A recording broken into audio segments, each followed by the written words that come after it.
up, everybody? It is Saturday night here in New York, Labor Day weekend. It's going to be a pretty quick late night stream, not going to stay out too late. But we're here at 59th Street, Central Park South.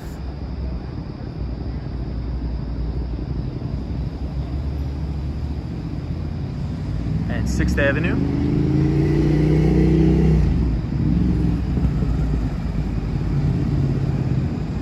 Overlooking Billionaires Row, and we see 220 Central Park South, Central Park Tower, and 157. Hey, what's up, Dante? I see Dante Rose. What's going on, my friend? And I see Destructionist. Welcome, guys. Hope everybody's having a great start to the weekend. If you're in the United States, a long weekend, Labor Day weekend. Labor Day is on Saturday. I see Allie in the chat. What's up, Allie? Hope you're doing well, my friend. Hope you're doing well. We're at 59th Street and 6th Avenue. And we're just gonna be skateboarding around a little bit today. I know it's very, very late night stream, but I got a lot of work done today. So I thought I'd just take a break, relax, and do a quick stream. But Dante Rose, hope you're good. Hope everybody's doing well in the chat. And I hope everybody has a great weekend.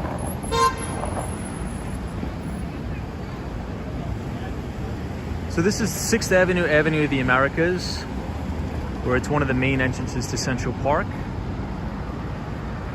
Hey, what's up, Victoria Greco from Argentina? What's going on, guys?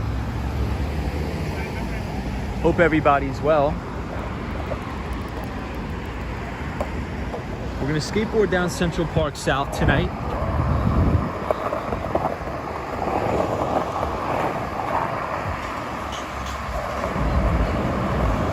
Oh, Destructionist says it's Labor Day weekend in Canada as well. Cool, awesome, man. Hope you have off on Monday. I think pretty much everybody I know has off on Monday.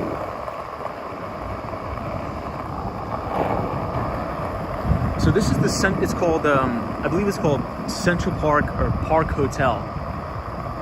And they're redoing the entire thing on the inside. I'm not sure if you guys could see from the street level, but they're all redoing the entire thing. I actually stayed in this hotel. It's called Park Lane Hotel. And they're redoing the entire thing.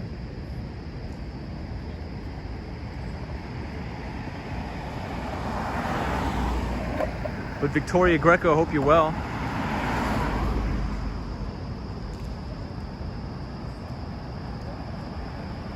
Hey, and I see Sally in the chat. What's up? What's up, Sally? Hope you're well. We're skateboarding down Central Park South. Really cool night. It's probably only like 75 degrees out. So it's really nice, not bad.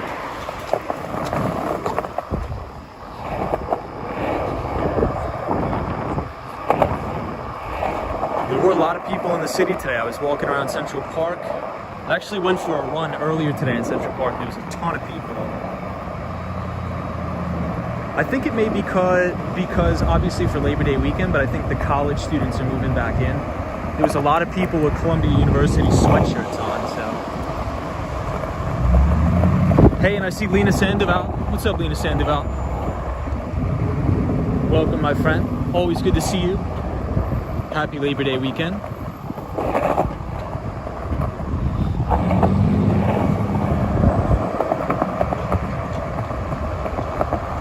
Skateboarding around today. Victoria Greco says rainy day in Buenos Aires and kind of cold. It's kind of cold here too. I mean, in comparison to some of the weather that we've been having in the past, I could definitely tell that fall is coming. Fall is just around the corner. But I will say, right during the transition from the summer to the fall, that's like the best skateboarding weather ever.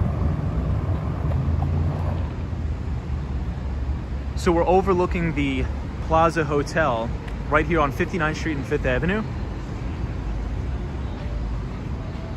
We got a beautiful statue here. Hey, I see Sunshine After Rain. What's up, Sunshine?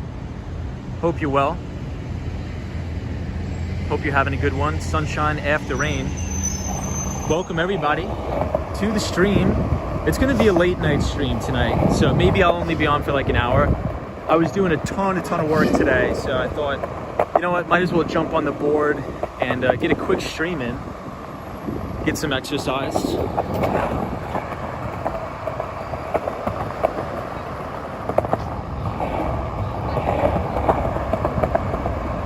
Hey, Cosmo Scary's here. What's up, Cosmo?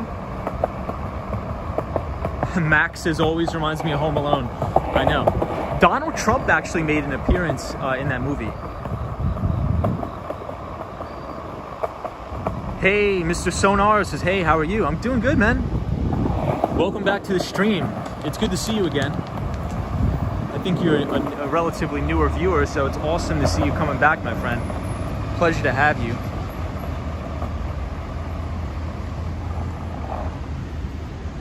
And we're by the Apple Store. Hey, we got Steve from Buffalo. Says, it's been a great weekend here, Tom.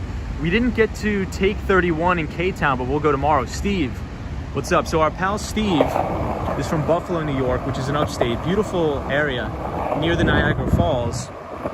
He's here, he's visiting, he's having a great time. I did recommend that he go to Take 31, which is one of my favorite Korean restaurants in the city. So definitely check that out. And Steve, I think you're gonna have a great time. I think you're gonna enjoy yourself at Take 31. So please keep us apprised on your plans. Yeah, Marco P, skateboarding is definitely a good stress reliever. Hey, Andrew Calhoun is our pal from Australia. Says, hey, you're out and about on Father's Day in Australia. Hey, happy Father's Day to all our Australian pals. Hey, Mr. Sonar says, Tom, you are such a nice and humble human being. Thanks. So are you, man. Thank you for saying that. I appreciate that. Cosmo Scary says, happy Dad Day.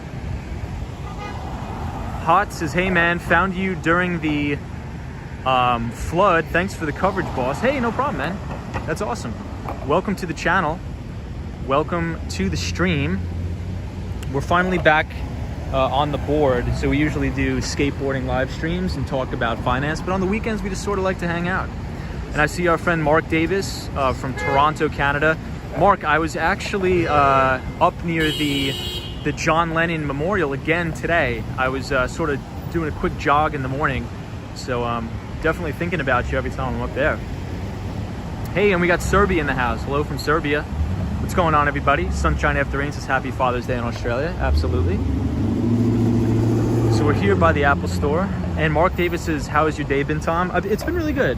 I did get a lot of work done. I finally got a run in, so I'm trying to run, sort of mix up the cardio. I know I skateboard a lot, but I definitely want to get back lacing up the old running shoes. So I was running actually right past the John Lennon Memorial today. Beautiful area as always. A lot of tourists, which is good to see coming back. So I had a really good time. And then I was reading pretty much the whole day.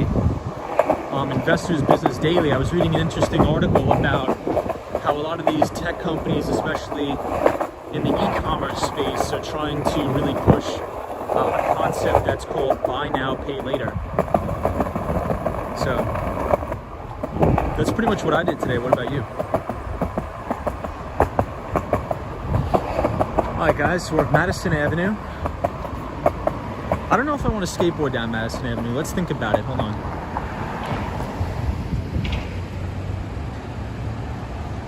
Cosmo Scary says, which brand of running shoes do you use?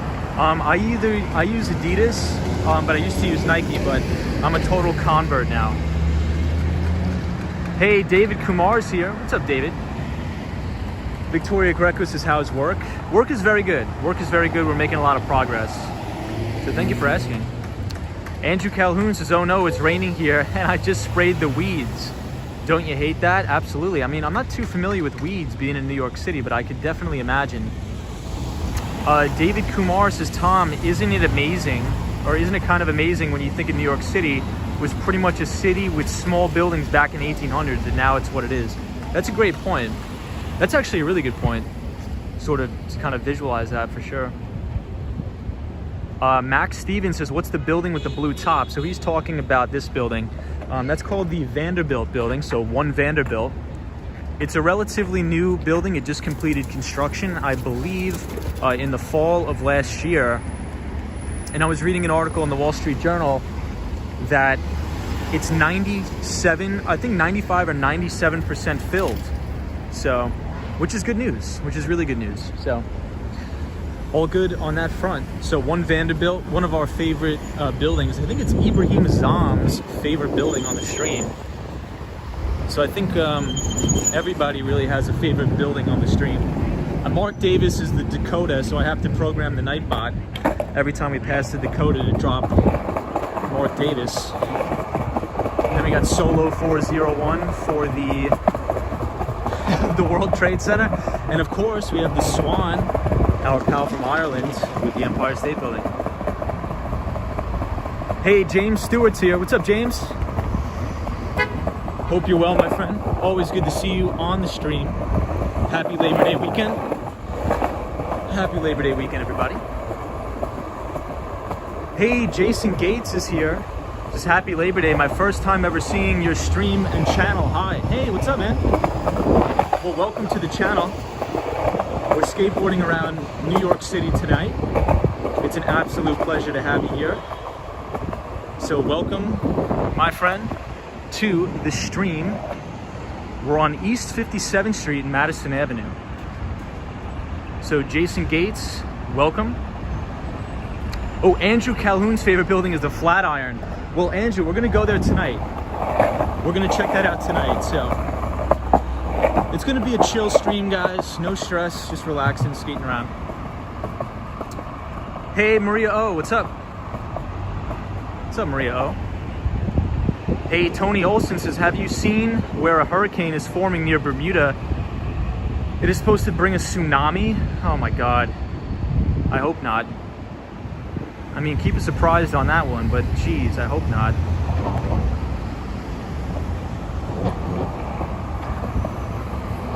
It's supposed to bring a tsunami to the East Coast? Oh my God.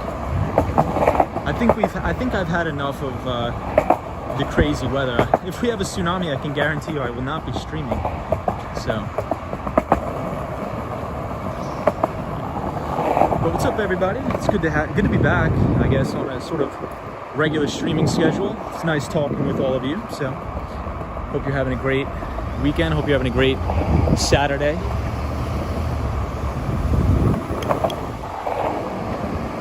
And we're crossing Fifth Avenue right now. And then we're going to make our way downtown. We'll stop by the... maybe we'll stop by 30 Rock tonight.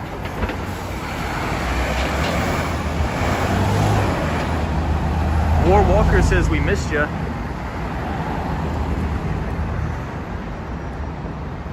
Max says you're a real cool live streamer. Thank you, my friend.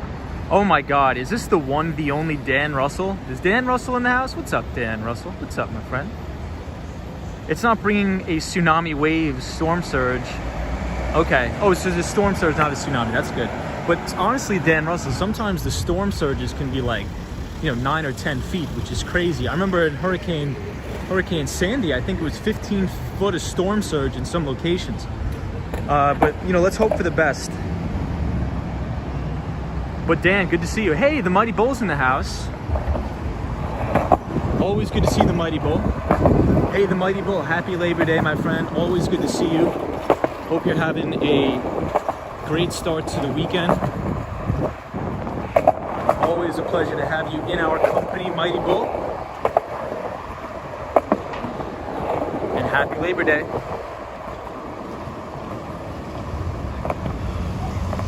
So Mighty Bull, maybe tomorrow we'll actually take a little skate trip down to the Mighty Bull and we will explore around on Wall Street a little bit. I know we haven't done that in a while. So maybe we'll check out the Mighty Bull for our friend the Mighty Bull.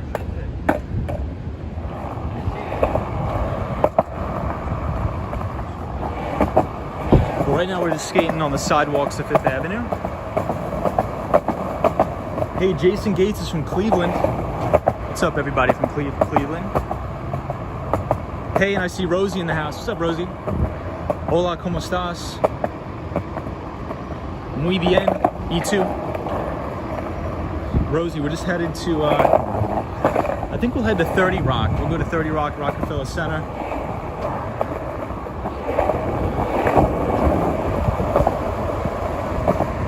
Hey, I see Ruby Falcone. Thank you so much. That's awesome.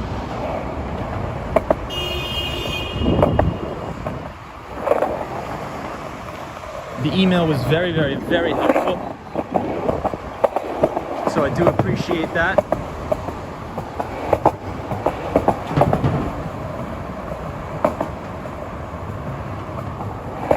And this is the Microsoft store. All right, everybody, what do you say we take a little break and let's check out St. Thomas Church.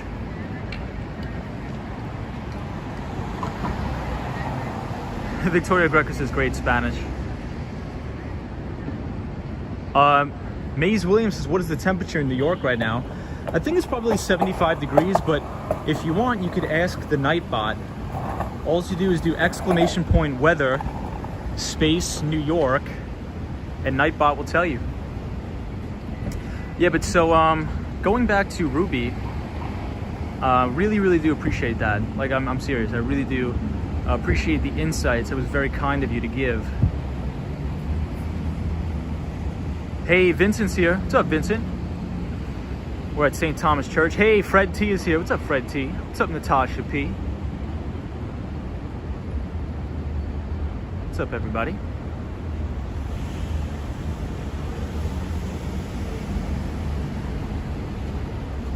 Jason Gates says, I've got New York City family history. I have a great grandmother who was the manager of Apollo Theater. Whoa, that's crazy. That's awesome. Johnny C, what's up? Says Peace Wall Street Skate Bro. What's up, Johnny? And Razzle Dazzle, our friend from California, the MRI technician. What's going on, Razzle Dazzle? Happy Labor Day. Happy Labor Day weekend, everybody. He was in the movie Moon Over Harlem. I think he has grandchildren who still live in that area. Wow, that's awesome.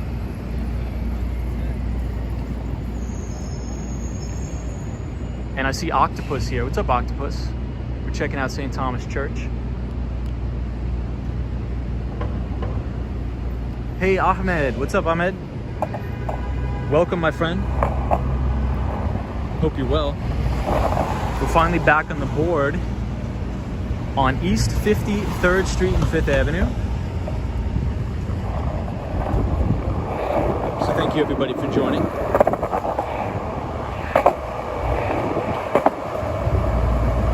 So everybody, I was reading an interesting article today, and I want your feedback on this, because me personally, I've never used it. So the article was sort of talking about and explaining how a lot of e-commerce businesses and even pure play retailers are trying to really break into the buy now, pay later.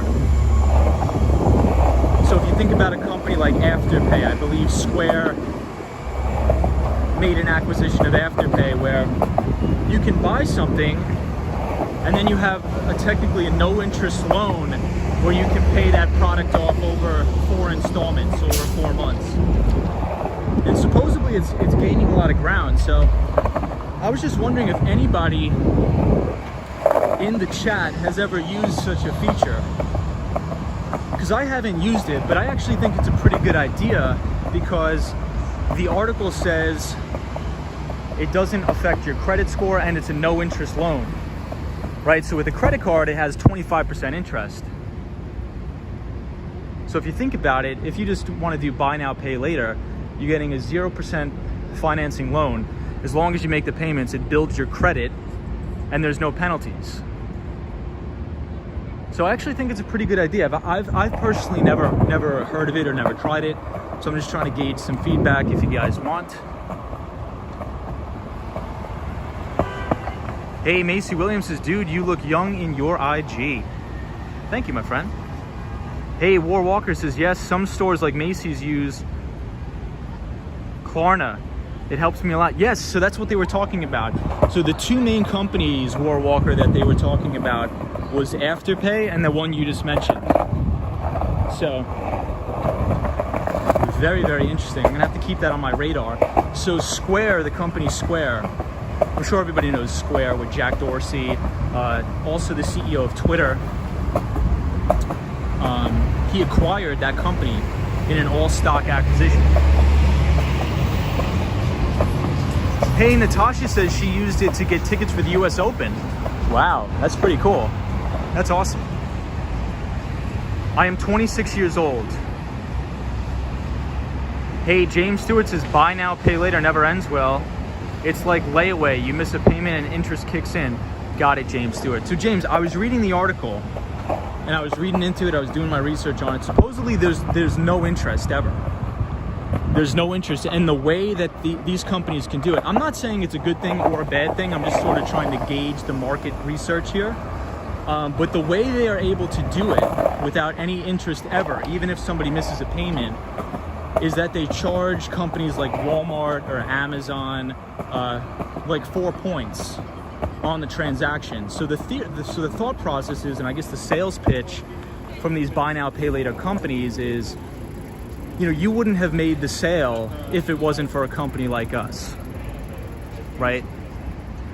So they're saying you wouldn't have made the sale anyway if it weren't for a company like us. So give us 4 points or 5 points on the sale or whatever it is, and you know, we can make a better solution or experience for the customer. I'm not sure how good this is going to pan out over time, but I just thought it was interesting. And you always got to pay attention to where markets shift.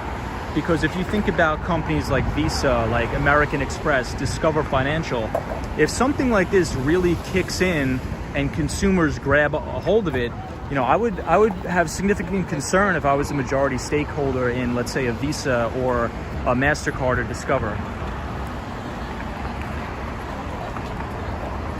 This live deserves 1,000 views. Oh, thanks, man. Appreciate that. So we're outside St. Patrick's Cathedral. Right across the street from Saks Fifth Avenue. War Walker says it's a big biz, Tom. Well, War Walker, I'm very interested to learn more about it. Hey, Derek's here, says, hey Tom, a drier night for you. Dan Russell says, anyway, Amazon shipped my monitor really quick. I think I only had to pay taxes up front, but no interest at all. Wow. Wow. That's good, Dan. Hey, Jessica's here. What's up, Jessica? Happy Labor Day weekend to you too, my friend. Always good to see you. You look 17. Thank you. Yeah, War Walker says the stores make much more. I guess that's a pretty, I would say that's a pretty conclusive value proposition, I think. So Dan Russell says, I actually bought a 38-inch ultra-wide monitor on Amazon with buy now, pay later. I had to pay like 200 bucks over 5 months. And it just auto-paid off my account linked to Amazon. Pretty convenient. Dan, that's a great piece of it. That's a great, see, this is why I like this YouTube channel.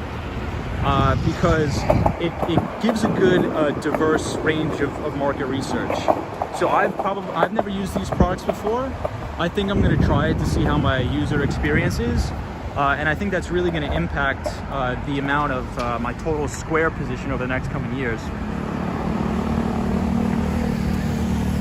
Hey, Mr. Dubé says, hello, Tom. I hope you are fine. I am your fan from India. Hey, we love India here. My grandmother was hospitalized, so I was busy looking after her. Well, dude, you're a saint, and I have tons of respect for that. It's always important to look after your family, especially somebody as special as your grandmother. So sending positive vibes to your grandmother. Kaylee Wilson says she uses it all the time. What's up, Kaylee Wilson? I'm just trying to make sure I didn't miss any of the comments. So we're right across the street from St. Patrick's Cathedral. Hey, Brandy says, I think pay now or pay later can be good for some, but bad for others. It's a habit I wouldn't want to get into personally. Okay, that's a great feedback.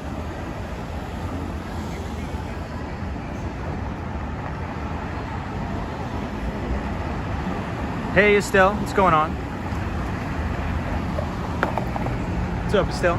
Yeah, I think that, and so one of the things I was thinking about, right, is, you know, credit cards are a very, very, is a bad habit, right? Because obviously if you don't pay off the balance in full, you know, these credit card companies are banging you over the head with the 20% interest rate. So that's crazy. So the thing that really caught my mind about this buy now, pay later is that somehow they're not charging consumers interest, which is very, very interesting. And I found out the way they're doing it is that they're just charging companies like Walmart, Amazon, even Shopify is going into this. They just charge them a couple points on the sale of the product. Hey, Joey's here, says, what up, Tom? Just found your channel and subbed. Hey, I appreciate that, my friend. Welcome. We always are welcoming to new people from all different countries and all different backgrounds.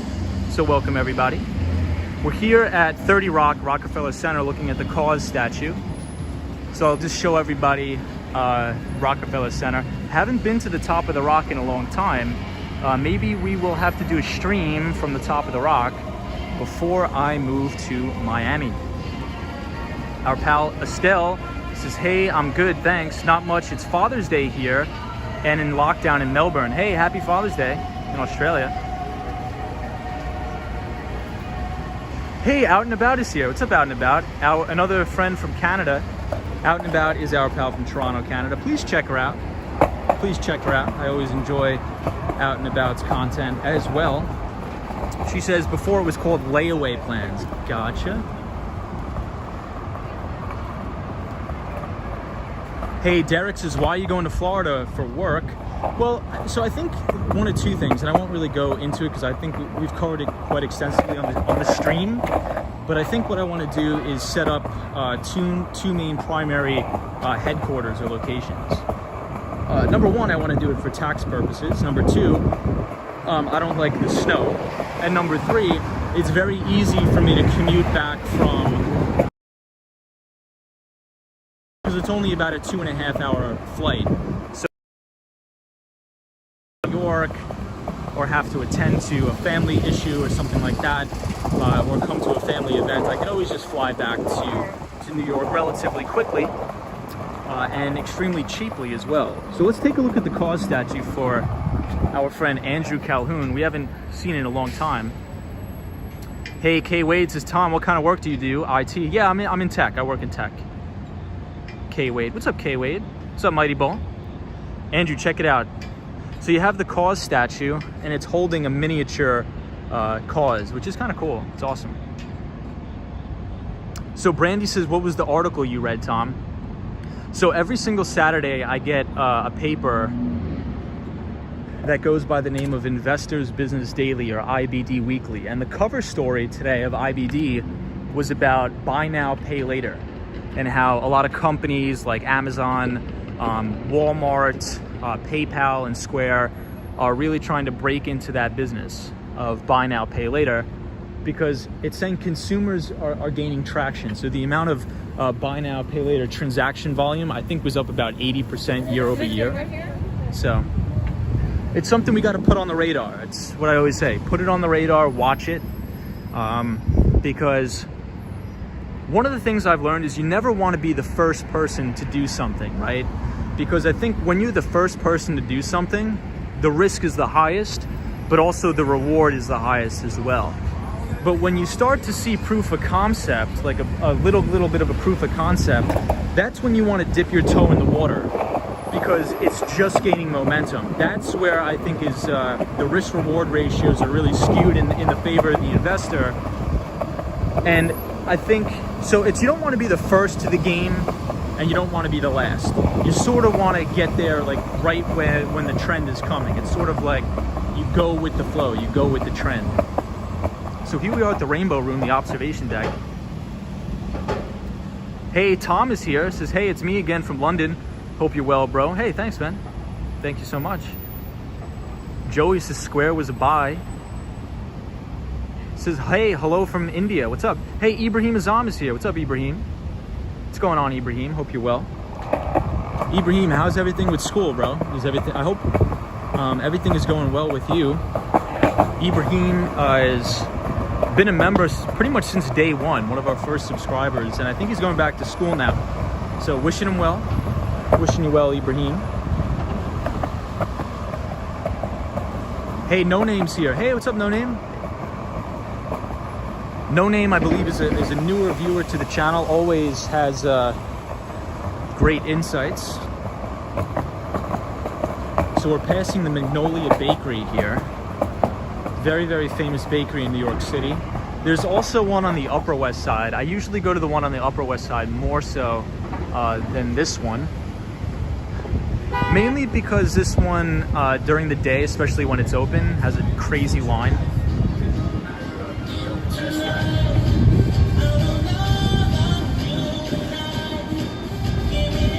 Hey, James says, what do you think about buying Tesla stock?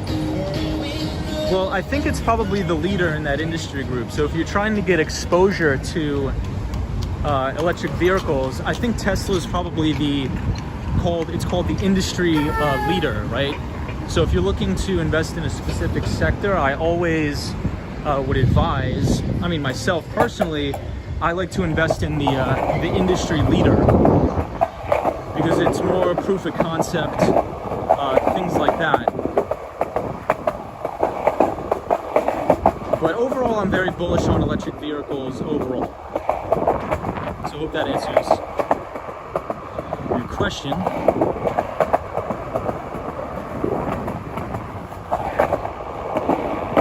This is always a cool spot to take a look at the front of the entrance. I'll show you guys. This is the observation deck at 30 Rock. You go right here.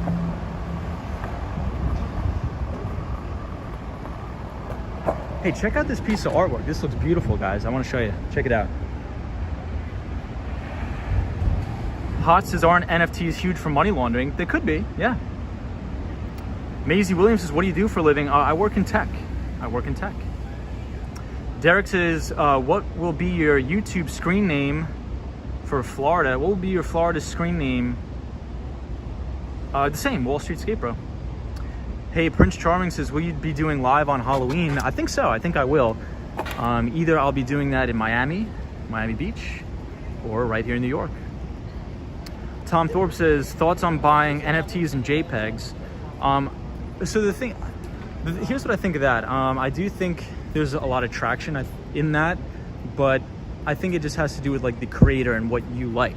So if you like buying that stuff because you enjoy it, then I say go for it. But if you're doing it only for speculation, then I would urge caution. So I'm actually thinking of making some NFTs just for fun, not for investment purposes. But I would not buy them just for investing purposes. That's just me. Everybody's different. Hey, Mr. Sai is here from Nepal. What's up? No Names is just here for the ride. What's going on? Ibrahim says school's going well. My board setup is just an 8.5. I ride an 8.5 inch deck with regular skate park wheels. I believe that airlines are using the model now as well, says Brandy. Hey, Prince Charming says hello from Sweden. Joey says, I think Shopify and Square before pandemic. Nice. All right, guys, let's make our way down. Yellow Brush says, sounds like another Forex. Are you referring to NFTs?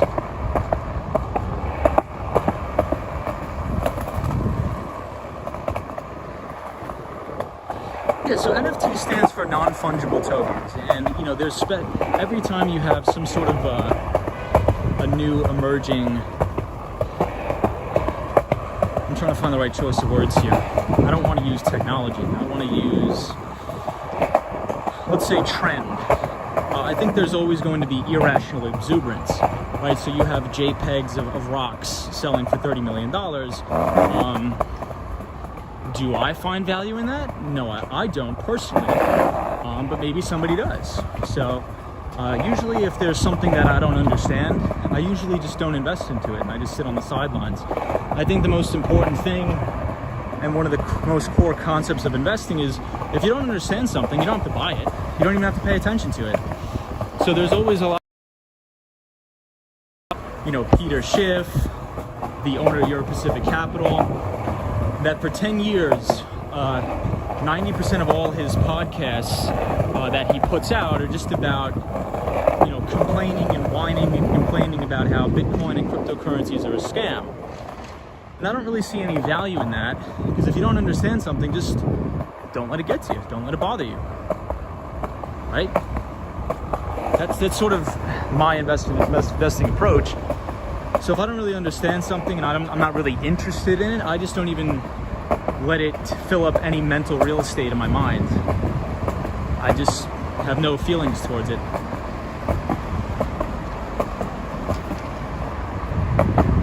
And I think a lot more people should do that, because they get, it's very simple.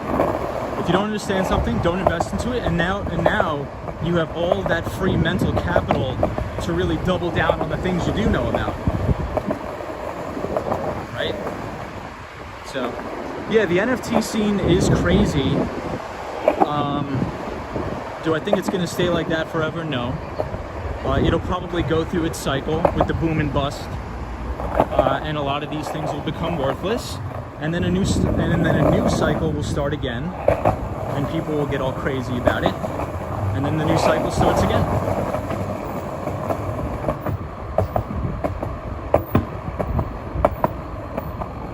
All right, so we're outside of the Adidas store. Let me catch up on some of the comments.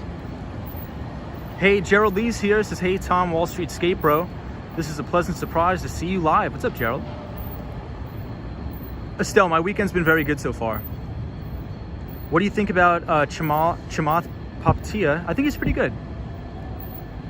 No Name says, I nailed VIX pre-COVID $13, sold at 55 and it topped 85. Nice. That's awesome, man.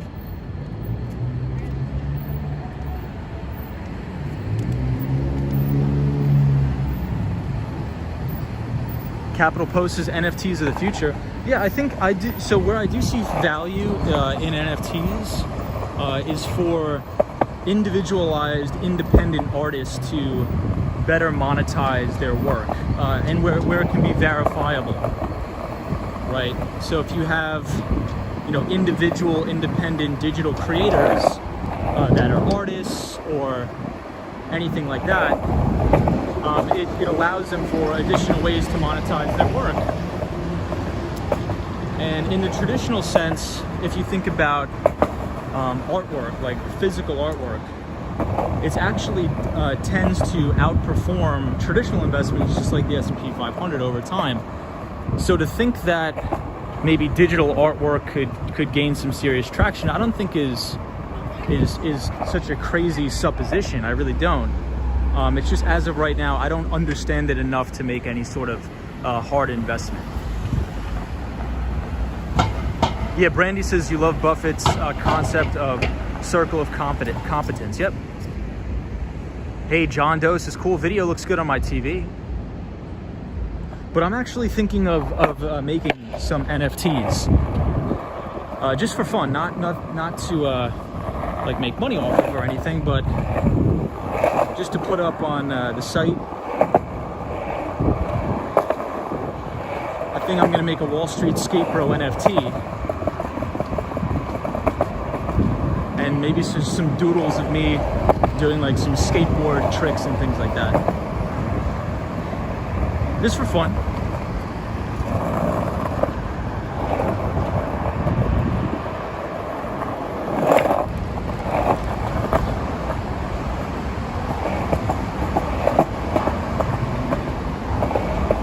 In terms of the asset class of cryptocurrencies altogether, I do have exposure to Bitcoin and Ethereum,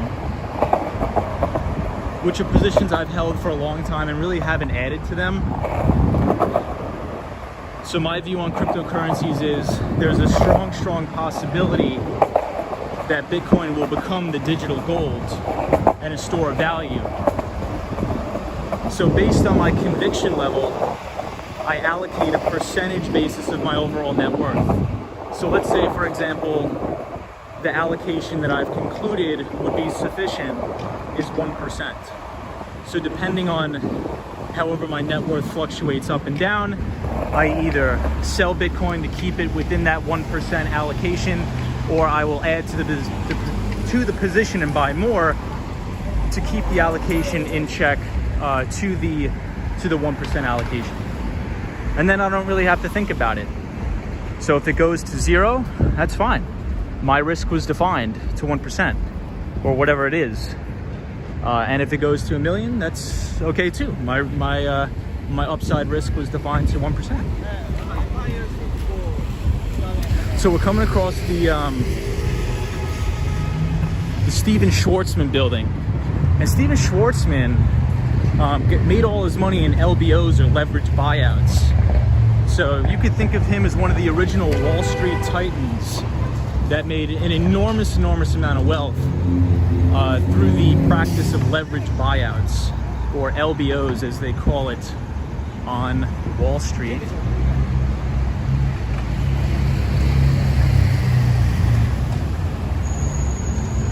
So we'll check out the Lions. We'll take a little break.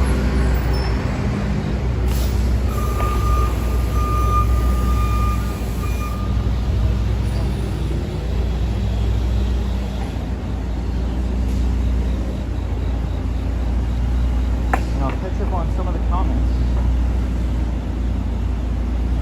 Ibrahim Azam says, Tom, are you busy tomorrow? Not really, but I think I'm just going to spend the whole day relaxing and hanging out. What percentage in dry powder? So my cash position is probably about, right now I think 5%. I think 5%. Macy Williams says, bro, can you do an ollie? I can, but I will not do it now.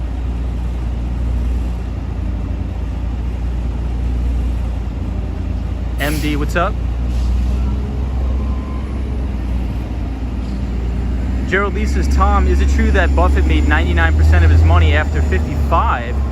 Yes, that is true. At the age of 50, yes. Fred T says, do you ever use margin? Yes, but in very contained and controlled amounts. I would not advise for anybody to really use margin unless they really know what they're doing. But for example, about 2 weeks ago, my position, all of my assets were about 116% long, right? So 116% long. Now it's about like 96 or 95% long. And that really just, all that means is the majority of my portfolio, I'm still holding common stock, but I just will hedge if I think that the market is a little bit overextended. Just like pay for insurance on my equities. But no, I do not advise anybody really to use margin. There's really no need for it. And I don't advise anybody to trade like derivatives products, like options. Some people will just only trade and buy and sell options, but the only real time that I use, look at this cop blowing the red light. They just blow the red lights here, guys. No lights, no nothing. That's all right. The only time I'll use options is if I'm like hedging a position, right? That's really about it. So this building, the New York Public Library, brand new. They have brand new Bloomberg terminals on the 5th floor. So I spend a lot of my time here. Hey, Quan Brown is here. What's up, Quan? Says, hey y'all, what's up, Quan? How are you? Hey, Franklin. Do you do crypto training or just keep the money there? Do you do crypto training? I'm not sure what that means. Could you clarify? Hello from Dutch Caribbean. What's going on, Dutch Caribbean? Beers and burgers tomorrow. I don't drink alcohol, but I may grab a burger. Hey, Cosmo Scary's going to the Brazilian festival. Nice. Nice, Cosmo. That's awesome.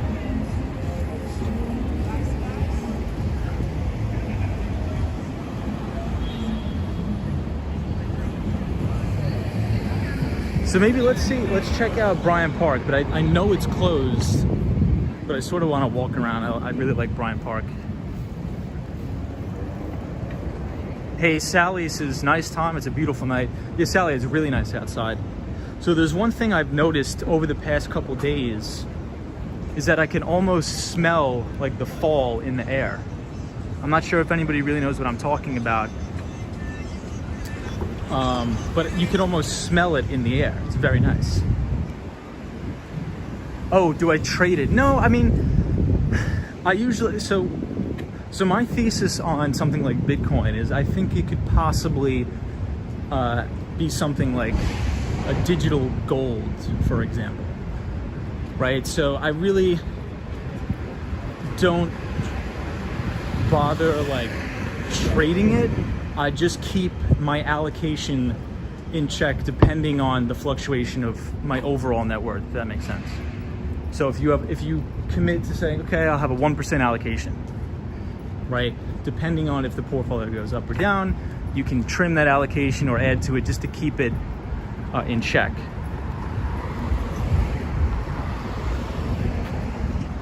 And that's just pretty much just like portfolio management 101.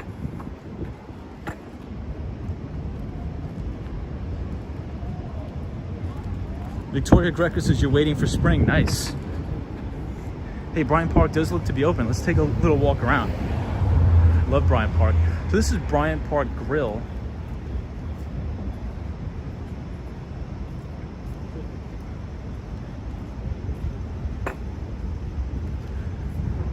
Bryant Park Grill is very, very beautiful.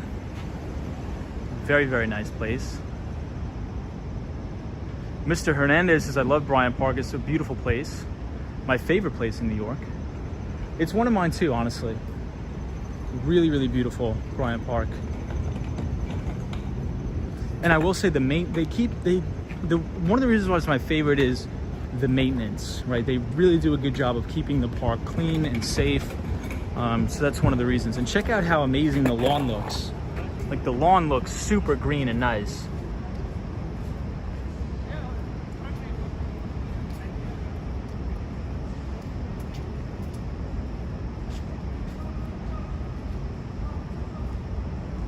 No Name says rats get washed away with the storm. Gerald Lee says, is that the library with the upper outdoor balcony? Yeah, Gerald, it is. It's amazing up there. Jason Gates says, if a tourist were to go to New York City, which 3 things should the tourist see? Well, I guess it depends on what you want to do. I would definitely go see, in my personal opinion, it's called the Henry Clay Frick Museum. It's very beautiful. It's on the Upper East Side. Not a lot of people go there. It's not really a very well-known museum to tourists. Not as well known as like a MoMA or the Museum of Natural History, but it's beautiful nonetheless. So definitely check out the Henry Clay Frick Museum. Absolutely beautiful. And there's also some exhibits in the Frick collection that are also sometimes showcased in the Morgan Library, which is also another beautiful museum that you should definitely check out, the Morgan Library. Yeah, Cosmo, right? Cosmo says, I've been to the Frick collection. It's so nice. It's so beautiful in there, isn't it? My favorite part about that, Cosmo, is all of the, like the fountain and all of the architecture around the fountain in the house. So everybody, for those of you who've never been, you're essentially in his old house, and it's a mansion and it's beautiful. And there's artifacts, there's old books, there's sculptures, there's ancient Egyptian artifacts. And in the middle of the house, there's this unbelievable sort of like water-like fountain. It's just surreal. You really have to see it. It's well worth it. Hey, Zio Orr is from Las Vegas City. What's up? Welcome to the stream.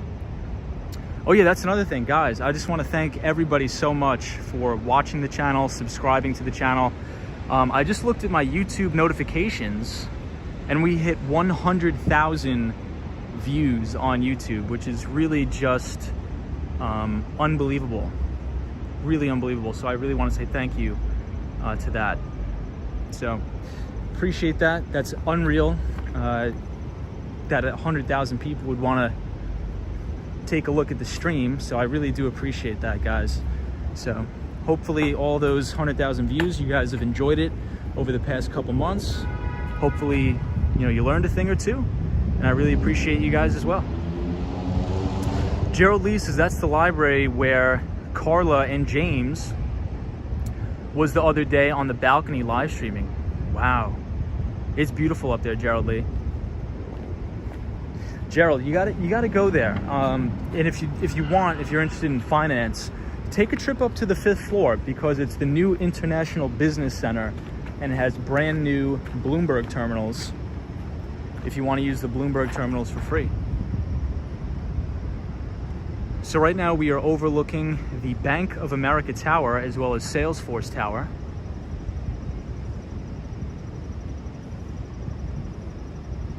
Ruby says you're doing a great job, very engaging. Appreciate that, Ruby.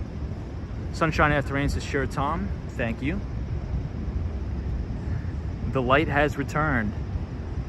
Hot says, that's awesome. Congrats. No, thank you. Appreciate it. Yeah, Cosmo just dropped the link to the Frick Museum, so definitely check it out. Franklin, Frick is, it's just the guy's last name, so it's his last name. And he made all of his money during the big steel boom. So the majority of his wealth comes from Pittsburgh, Pennsylvania. Ibrahim Azam says, New York is very bright as always. Ibrahim, when we get over here, my friend, we're gonna take a look at the, we're gonna take a look at One Vanderbilt. I know that's your favorite building in the city, so we'll take a look. Yeah, no name, there's free Bloomberg terminals, so you'll always find me there during the day. That's one of the great things about living in New York. There's just so many resources. There's so many smart, educated people from all over the world. So great place for networking.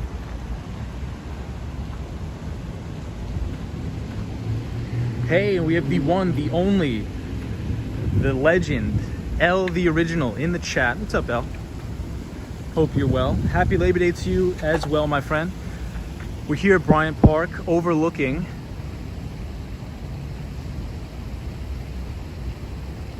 the One Vanderbilt Building. Hey, Mr. Hernandez says, are bars, pubs, and clubs open in New York? Yes. Hey, Roxanne Robles says, are you a new streamer? Relatively new. We've been doing it for about 4 months, I think. Welcome to the stream, my friend. Roxanne, great to have you here.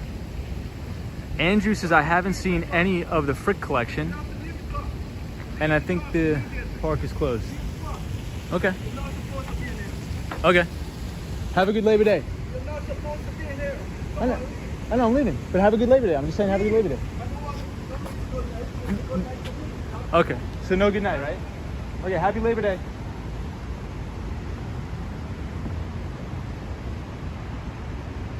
Are you on a skateboard? Yeah, we're on a skateboard today. We're gonna be skateboarding downtown. We're gonna skateboard to the Empire State Building tonight. Hell says, Andrew says, what for? I know. Well, I think what it is, the like the security guards, they get like a power trip or something. But I'm just always so nice. I'm like, yeah, happy Labor Day. Have a good one. That's how he wants to be. That's okay. NYC Cherry Groove says, Tom forcing the kindness on the security guard. Cherry Groove, good to see you again, my friend. He said, I don't want to have a happy Labor Day. I said, okay, no big deal. So we're passing the Bank of China. We're going to get back on the board and head down to the Empire State Building. I like Bryant Park. Haven't hung out there in a little while, but it's a great park. It's a great park.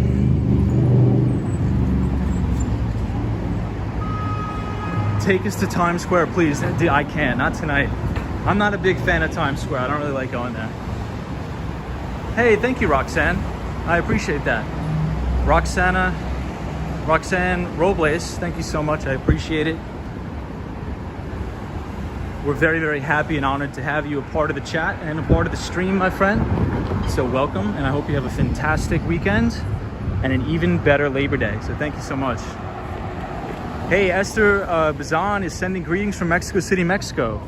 Welcome to all of our viewers from Mexico, the beautiful country of Mexico. What's up, everybody? So let's jump back on the board. I just want to make sure, I don't really want to skate over this grading, so we'll cross the street real quick. No Name says 95% of liquidity comes from ETFs. Hey, and we got Manny Explores. What's up, Manny? How are you, my friend? Happy Labor Day, bro. Always good to see you, Manny. Hey, Kitchen Lab says hello, everybody. What's up, Kitchen Lab? Daniel C, what's up? What's up, Daniel C? Hey, DJ is here from Chile. Welcome from Chile. Ibrahim Azam, take it easy, my friend. Always good to see you. Good luck in school. And all the best. So let's get back on the board.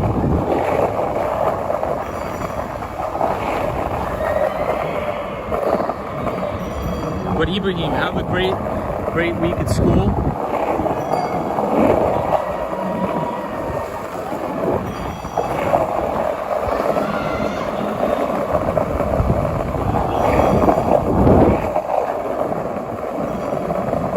This is artichoke pizza. I'm actually not a big fan. A lot of people are a big fan of artichoke pizza. I'm not.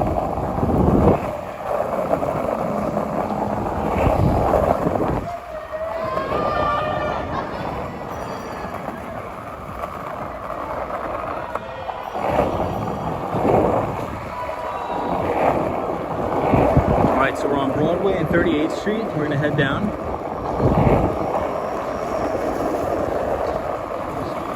To the Empire State Building on 34th Street. And I'll catch up on the comments in just a second, everybody.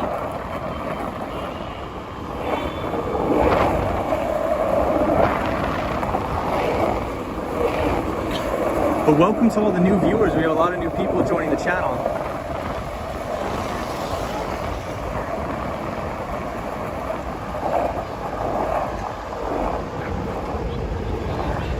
And we're near Frankie Boy's Pizza, which is actually not that bad. It's actually pretty good.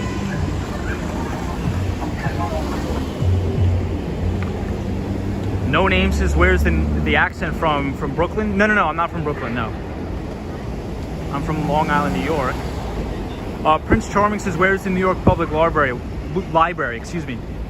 We were just there. But it's on 42nd Street. I'm assuming you're talking about the main one, so the Stephen Schwartzman building. It's on 42nd Street and 5th, so right at Bryant Park.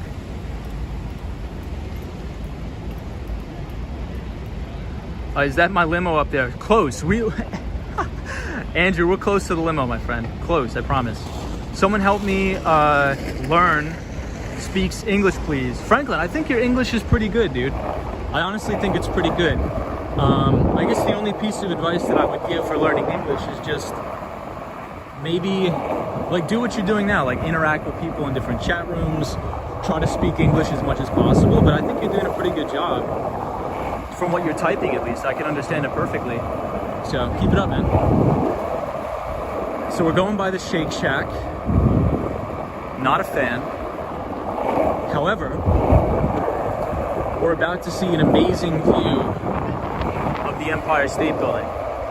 So if we want to get an exclamation point swan in the chat, we have an unbelievable view of the Empire. Beautiful view of the Empire State Building tonight, guys.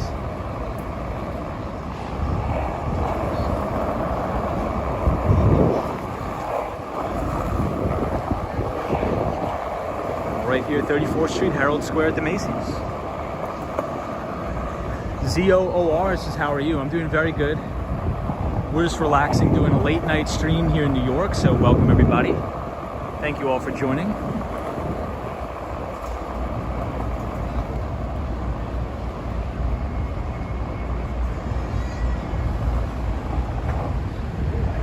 I think it's lit up like this for Labor Day.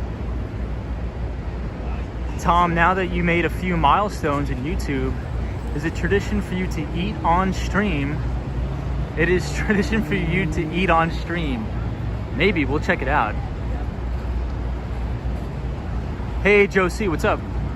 Not American, what you guys celebrate on Labor Day? I think it's just mainly for just like unionized workers. So it's a celebration of unionized workers. Cosmo Scary says nobody likes peanut oil on their burgers like at Five Guys.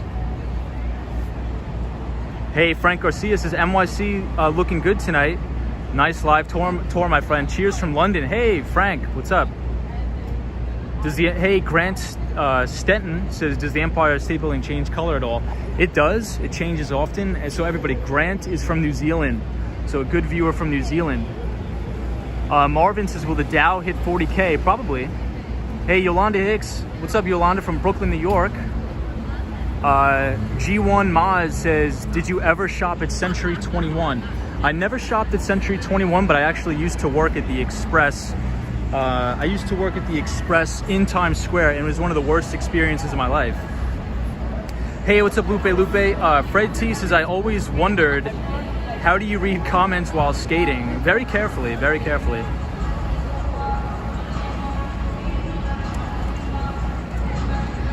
Hey, Josie says, drunk. No, we're not drunk. Shake Shack financially engineered. Cherry Groove, you have any plans for the Labor Day weekend, my friend? Any plans? Cosmo Scary says, don't listen to Tom. Shake Shack burger is the best. I disagree. America doesn't have a national language. That's true. We do not have a national language at all. It's very true. Mr. Hernandez says Century 21 is the best place to get good quality brand stuff for less or half price. Hey, Maria, oh, what's up? Lupe says, hope everybody's having an amazing weekend. Yeah, Yolanda Hicks says, I've never liked the Express stores. I don't like them either, honestly. Probably I have a little bit of a bias because I work there. Hey, Catherine Lee says, hi, are you going to watch Shang-Chi? I'm not sure what that is, Catherine Lee, but good to see you, Catherine. Franklin says, I'm going to sleep. Goodbye, Tom from Brazil. Hey, what's up, Franklin? Thank you, man. Roxana says, do you know Action Kid? I don't know him personally, but I do know of him, and he's amazing, fantastic. Great content, great person. I can't say enough good things about Action Kid. Action Kid is great.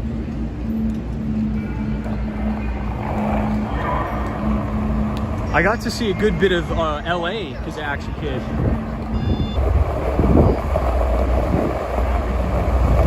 Hey, so we have a GameStop right here. So speaking of GameStop, GameStop is reporting earnings next week.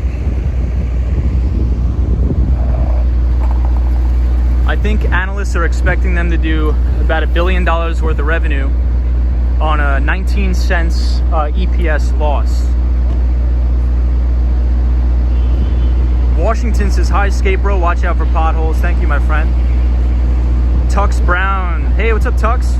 Says, it used to be Burlington Coat Factory. Frank Gonzalez says, greetings from Costa Rica. What's going on? Welcome, everybody, to the chat. We're skateboarding. We're going to head to Koreatown.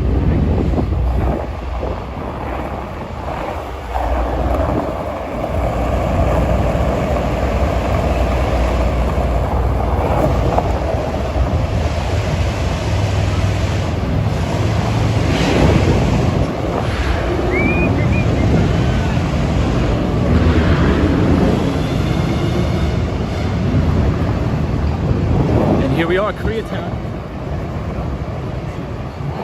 One of my favorite places in the city is Koreatown. And you can see a little bit of the Empire State Building, but we'll check it out on the way back. But for now, let's head down to Madison Square Park. Might as well. It's Labor Day weekend. It's Saturday. Always a great time for Madison Square Park. Nice vans. Are they comfortable? Yeah, they're comfortable. What's up, Jason King? Tux Brown says, Chinese stocks, any comment? So in full transparency, I am long a couple Chinese names, even after getting hammered. But the one thing to watch out about Chinese names is the regulatory scrutiny from the CCP. It's very, very important. So a lot of big mutual funds and big institutional investors are actually not allowed to allocate large portions of their portfolio to these specific names due to the basis of what's called ESG, So environmental or social governance. So if you look at a lot of the ESG scores of these Chinese equities, which they're not even, a lot of the times people get confused. So if you go type in ticker symbol BABA, you're actually not buying the stock Alibaba. These are called ADRs, or American Depository Receipts. They're actually not listed in the United States. So you own the rights to an offshore holding company, which then has exposure to the underlying asset. So that's also something to worry about if it gets delisted or something like that.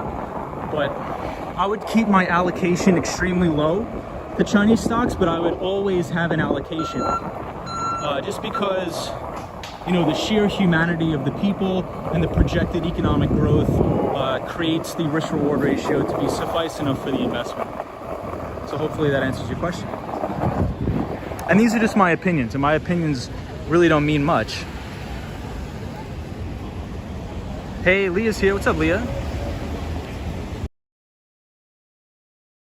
City in New Zealand. What's up from New Zealand? Jason King says, can't stop laughing. It's always good to laugh, my friend.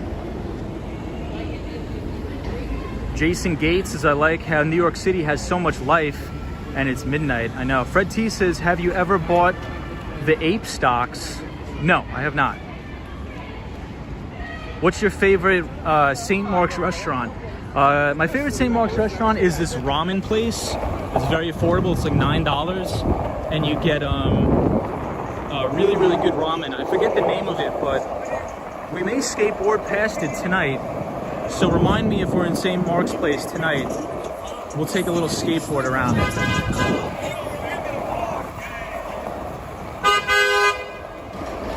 Beep, beep, indeed.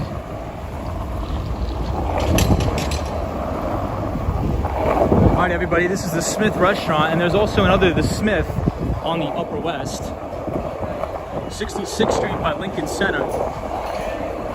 Andrew Calhoun, here's your limos, my friend. Check them out, the white limos for Andrew Calhoun.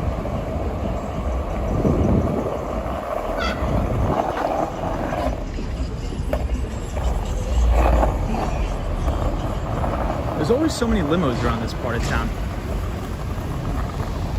Why YouTube algorithms still recommending videos of the 9/11 attack? I'm not sure, Juan. No Name says Chinese stocks haven't bottomed. I'm patiently waiting. One more flush and it's go time. Little Miss Sunshine says hello from the UK. Welcome to all of our UK visitors. And Little Miss Sunshine, thank you so much for joining the channel. It is a pleasure to have you here, and hope you're having a good weekend. Welcome everybody in the UK.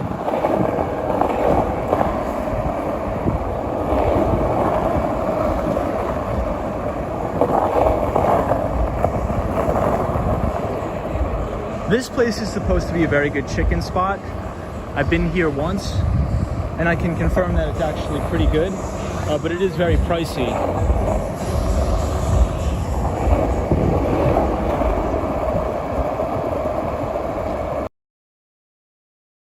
Yeah, Maria, the 9/11 anniversary is coming up. I don't really like to think about it too much, but...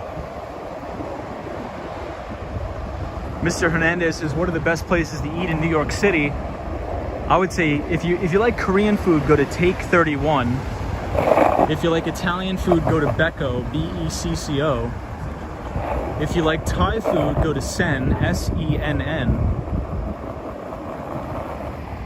And then there's a bunch more. Hey, Monica's here from Sweden. What's up, Monica? NYC Cherry Group says, you answer is watch US Open and bunch of projects. Hey, Cherry Group, are you watching any of the US Open? Tux Brown says Chinese stocks have bottomed. So we have some people saying they haven't and some people saying they have. Very interesting to see how that will play out. Would In-N-Out Burger do? I don't like In-N-Out Burger at all. It'll probably do really well, but I've been there once when I went to Vegas. It was terrible. Dancer says, hello everyone, that is my first time on this channel. I am from Cambridge, Ontario, Canada. Hey Teresa, welcome from Canada. We have a ton of viewers from Canada. We love our neighbors to the north. And we also have Mark Davis, which he is from Toronto, Canada, and he works in the medical marijuana space. So we love our Canadian viewers, and we wish you well. So thank you so much for joining and subscribing. Thank you. Cosmo says, here we go again with the burger talk. So funny. Hey, William Creech, what's up, dude? Oh, NYC Cherry Group, you're watching live now. That's great. DJ Vegas Jr. says, am new here from Nevada. Awesome. Fat Vegan says you hate everything. Do you like Blockheads? I've been there once. I've been to Blockheads one time. But I would definitely strongly suggest going to Sen Thai Comfort Food. Also, Land is a very good Thai food restaurant. And if you like Southern comfort food and Cajun food, I would go to Jacob's Pickle, which is on the Upper West Side as well. Jacob's Pickle is awesome. And right now we are near the Flatiron Building, where we're gonna have a really nice view of the Empire State Building. DJ Vegas Jr. says, how's New York? New York's great. New York's coming back better than ever. Beautiful night. So here's the Flatiron Building, but it's covered in scaffolding, so it's a little bit hard to see. Hey, Solo 401's here. What's up? No Names Escape Bro. Have you bought in Florida? How soon before you migrate? So my lease is up September 30th. So I mean, hopefully I can move in before my lease is up in New York. But I'll always be back and forth. I'm not going to be in Florida 24/7, 365. I'm going to be back and forth. So hopefully before the end of this month I can move in.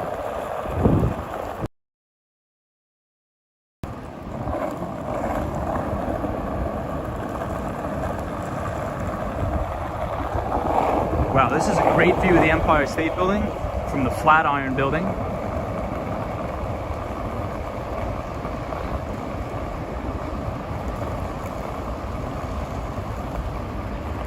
And then everybody really likes this on the channel too, the view of this clock. New York Home Alone 2 movie, yes. Hey, Andrew Lee says, what up from Queens? Hey, Andrew, what's up, bro? Wishing you a happy, happy Labor Day weekend, my friend. Yolanda Hicks is joining us from Brooklyn, New York. Always a pleasure to have Yolanda in the chat. Always a pleasure to talk to you, Yolanda. Solo 401 says 5 guys for life. Absolutely. Absolutely, my friend. Lena Sandoval says, good night, Tom. Cosmo Scary says, love Flushing, my favorite place in Queens. Cosmo, yes, Flushing's amazing. Great place, a lot of great food. If you like Chinese food, it's actually the biggest Chinatown in New York City. I was actually gonna go to Flushing the other day with my buddy, but I did not. My buddy always goes to Chinatown. He grew up there in Flushing. He's Taiwanese, my friend.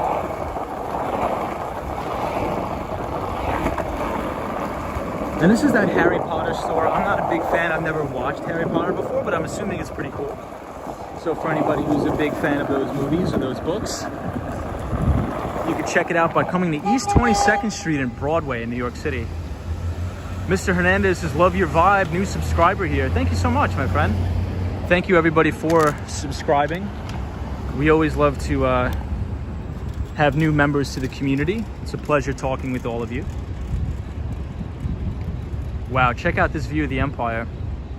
Bacon Cat 42 says, I just got back from watching a 9/11 video. Crazy how times have changed. Bacon Cat 72, I would have to agree with you. I try not to think about it too much. First time here, showed up on my suggested videos, says M00 Set 2. Thank you so much, I appreciate it. Welcome. This channel, we skateboard around New York City, and we mainly talk about finance and investing. But on the weekends, we just sort of chill and skateboard around.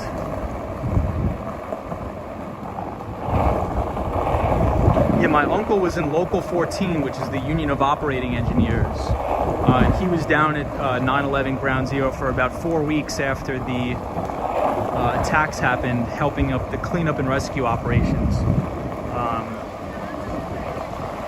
And he still has medical problems from the cleanup. So it's very tragic what happened, very terrible. A lot of families affected, not only in the United States, but all over the world. It's what a lot of people don't understand. It's not just a terrorist attack on the United States, because there was people from all over the world who unfortunately died that day. So really terrible, but on the bright side, we have the greatest fire department in the entire world, and we have the greatest police department in the entire world. The NYPD and the FDNY, the two greatest fire department and the police department, the two greatest in the world. Darren Robinson says, is it easy to buy property in New York City at the moment? It's easy if you got the money, I think. I would assume so. Thanks for accepting Canada as a good neighbor. I love Canada. I want to go back to Toronto as soon as possible. Me and my friends were planning a trip to not Vancouver, excuse me. Dang it, I forget, but I've been talking for like an hour and 15 minutes here, getting a little bit of dry mouth. Monica says Empire State Building looks amazing tonight. Darren Robinson says, no worries, mate. Love the vid and your videos. Cool from Sydney, Australia. Hey, thank you from Sydney. Mark Davis says, Monica, Niagara Falls is a happening place. Happy to see things kind of back to normal. I agree, Mark Davis.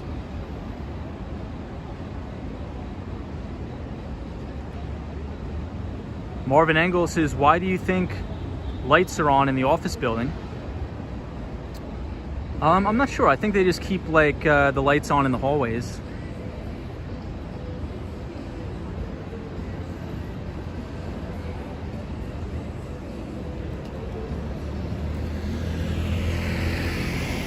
Yeah, Cosmo, I saw that too.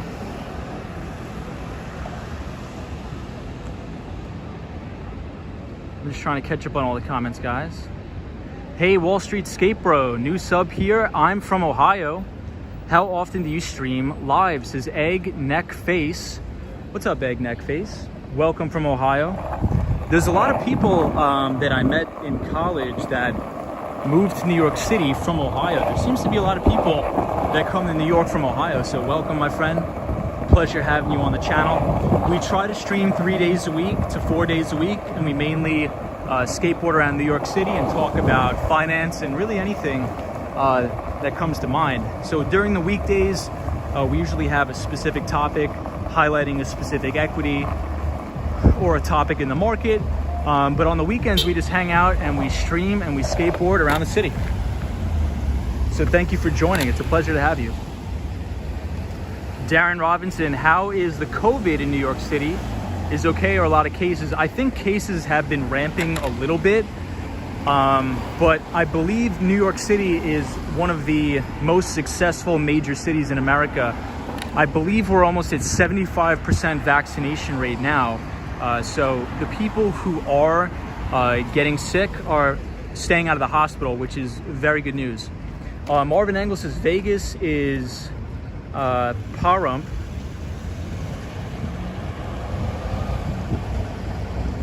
Cleaners needs lights to work, says Solo 401.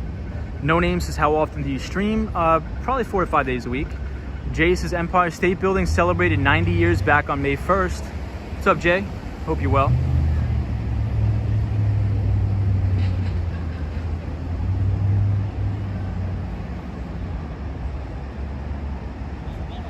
Hey, the ABX Girl's here. So everybody, ABX Girl is our pal from the Bronx, and she actually worked on Wall Street in New York City, in Times Square for a long time. So it's always a pleasure to have her provide very, very good insights to the chat. So ABX Girl, happy Labor Day weekend. I hope you have some interesting plans. And if not, hopefully you can just relax and find some time to yourself. Hey, Julie's here. Julie, what's up? says, good evening, beautiful Empire State Building. Marvin Engel says, you are an excellent skateboarder. Have you ever crashed? Yes, I have crashed many times. But I think that's why I got into skateboarding, because if you make the commitment to get into skateboarding and you buy a skateboard, you have a 100% guarantee of falling down at some point and hurting yourself. 100% guarantee. You just don't know when it's going to happen. It can happen tomorrow, the next day. So it forces you to face adversity. So if you bust up your face and you bust up your teeth, you just got to get back on the board and continue to move along. And I think that's a pretty good life lesson. So the only thing I could do is just try to mitigate those risks as much as possible. And it's also a lot of fun. I like skateboarding. DJ Vegas Jr. says, just sub to your YouTube. Thank you so much, my friend. I appreciate that. Thank you to everybody who's been showing support to the channel. I hope you guys are enjoying the content, and I really do appreciate everybody that's been subscribing. So thank you so much. Hope you all enjoy what New York City looks like from the skateboard.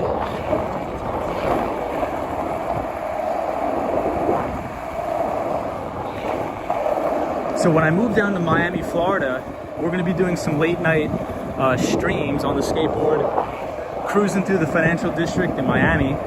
So that should also add a different perspective to the stream. So we'll be half and half between Miami, Florida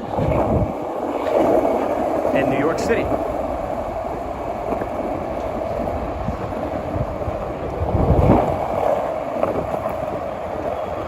What do I think of Apple here? I think a lot of growth stocks are extended, and what I mean by extended is I usually just look at the levels above major moving averages. So I have positions I haven't added to positions in probably a month. If anything, I have just hedges on my core positions because I don't want to sell and pay any of the tax.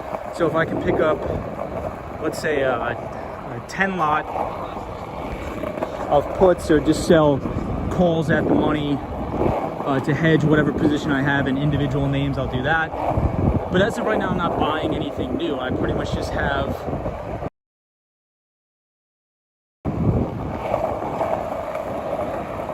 and I'm 5% cash. So I thought about it. So what I'm thinking about doing next week, especially on some of the bigger, larger winners that I've had, that I've held for like 4 years or more, I'll probably just sell a couple lots of calls on them because they're so extended, and maybe use that income to, you know, buy more stock should we go into a market correction or something like that. I don't know. I have to figure it out. It's coming up towards the end of the year. What my biggest losers are, I'll probably blow out any position I'm down on that makes up a smaller portion of my portfolio. I'll probably just blow it all out before the end of the year so I can get some tax benefits there for some tax loss selling. But I don't know. I have to figure it out. I got to get with my CPA. We'll figure it out. All right, let's sit down. Let's take a little bit of a break. All right, everybody, this is Union Square, and I think it's about midnight. I'm actually not sure what time it is, but everything seems lively and happening here at Union Square, where we have the Whole Foods, we have a DSW, and a Burlington Coat Factory.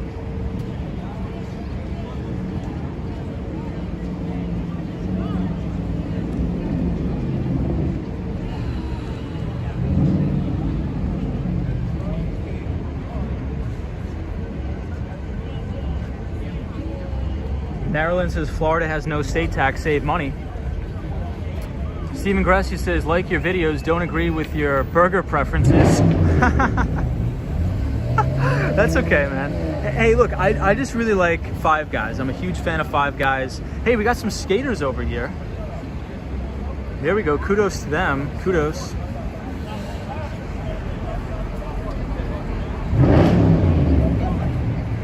Hey, Charlie Richardson says, I really enjoy your channel.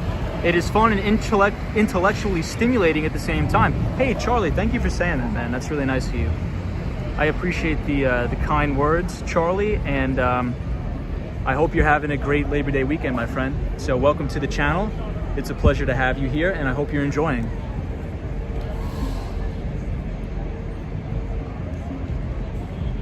Donate the stock you want to blow out to me. Hey, Mr. Stallworth is back in the house. Says, how y'all doing, Wall Street Skate Bro? What's up, sir? How are you? Always a pleasure to see you. And happy Labor Day weekend to you too, my friend. Mr. Alvin Stallworth, thank you for joining. Hey, Marilyn says, do you like any other sports? Yeah, I love soccer. Soccer is my favorite sport. I played college soccer and soccer throughout my entire life. Mr. Lum says, Union Square is awesome. Union Square is awesome. I'm getting a little bit of a contact high here, so I may have to head out. Do you prefer New York City climate or Miami climate? It's interesting. So I do prefer Miami climate. It's weird. I don't know why. I like it hot and humid all year round. That's just my personal preference. So I think that's why I decided to buy real estate there, because I wanted to set up 2 locations. And it mainly, the decision making revolved around New York. I wanted to move somewhere where I could just buy a plane ticket and come back to New York as soon as possible, so I can be close with the family and all that. And if there's an emergency or I just want to see my parents or my grandmother, I just spend $50 for a plane ticket from Miami to LaGuardia or JFK, and I'm here in 2.5 hours, so it's not a big deal. So that was sort of my decision making. Hey, Teresa says, soccer is also my favorite sport. Cosmo says, contact high. Cosmo, you know what I'm talking about, bro. You're always around Union Square. You know exactly what I'm talking about. Cosmo's our good friend here. Cosmo's been with the channel for a long time, so I really appreciate Cosmo. He's been really supportive, really good, and he's a great moderator, so thank you for that. Charlie says, New York and Florida, 2 of my favorite places. Charlie, same here. DJ says, Tom, would you show your skate? Would like to see it. Yeah. So I still have the old gross board here, as you can tell. I'm not going to stream on the new one just yet. I'll probably stream on the new one next week. I haven't broken it in yet. Hey, Charlie says, that's awesome. I love how you are thinking everything out. Appreciate that, Charlie. Yo, Charlie, where are you joining us from, if you don't mind me asking? You don't have to disclose that if you don't want to, but... Roxanne says, good for the body aches. Old people love Florida. Absolutely. Ruby says, boogie on out of that location. We may have to. I'm just going to sit down for maybe a couple more minutes. Lupe says, that skateboard needs to be on a display in a museum. Maybe I'll auction it off to charity one day. Who knows? The original Wall Street Skate Bros streaming skateboard. We'll do a charity event. Hello from Brazil. Hey, what's up? But Lupe, always good to see you. Dr. Vegas is, I never been to New York, but I will go. But I will love to go there on my tour. Yeah, check it out. Do you like California? I don't really like California, honestly. But then again, I've never been there, so I don't think that's a pretty good statement to say I don't like it if I've never been there.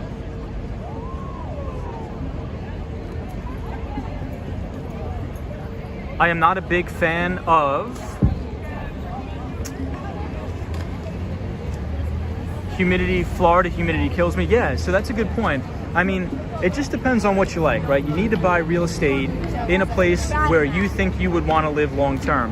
It doesn't matter what the cap rate is. It doesn't matter what the ROI is on the property. It could be the best property, the most profitable property on earth. But if you wouldn't consider yourself living there long term, you should not buy that property. Hey, greetings from the Philippines. What's up? Solo401 says skateboard giveaway at 2,000 subs. Funny. What's up, everybody from the Philippines? Annie PZ says New York is beautiful even at nighttime. Hey, Theresa says soccer is my son's favorite sport. Nice.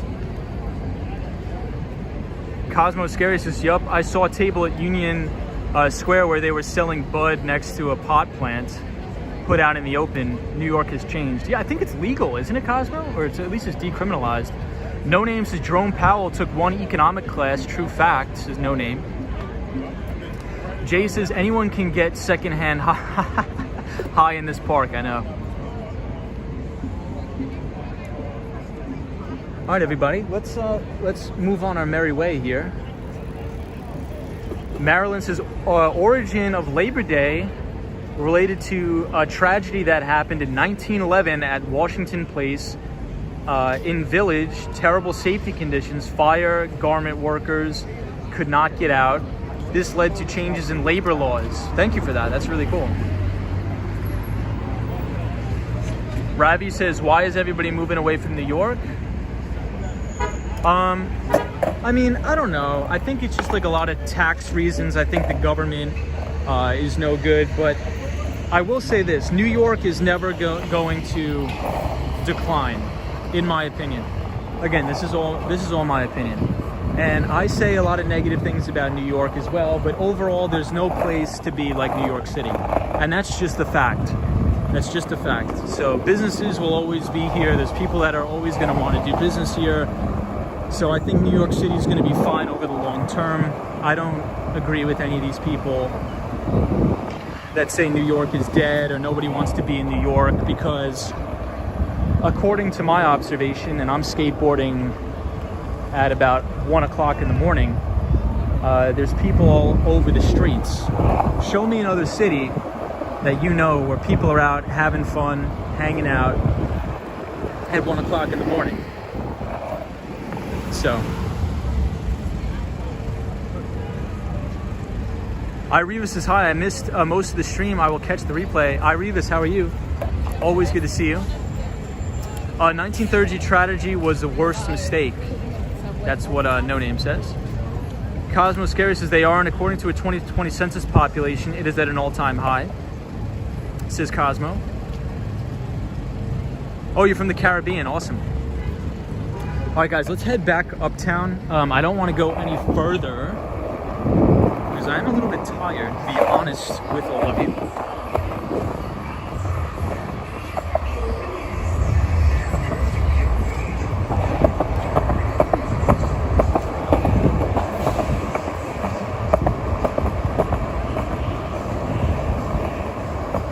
I've been noticing a lot more college students in the city, so a lot more college students out partying, which is always good to see, because I think a lot of the college kids didn't have enough opportunities to really live their life throughout the pandemic. So it's good to see that college kids are out back having fun. I would hate to go to college in a pandemic. That's just my opinion, but who knows? So this is the new school. It's like a design school, and I believe there was a very famous architect that her whole family went to this school. I believe the architect is Mohammed Hadid. Mohammed Hadid is a very famous real estate developer, mainly in California, and I believe he has kids that are in the fashion industry, and all of them went to that school.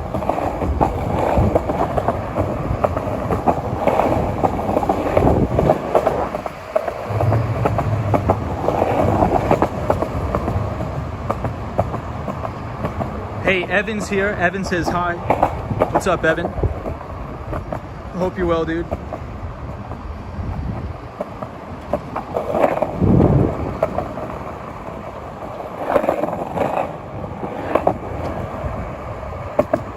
Evan, hope you're well. Evan's joining us from the Caribbean. I mean, Charlie. Excuse me, Charlie.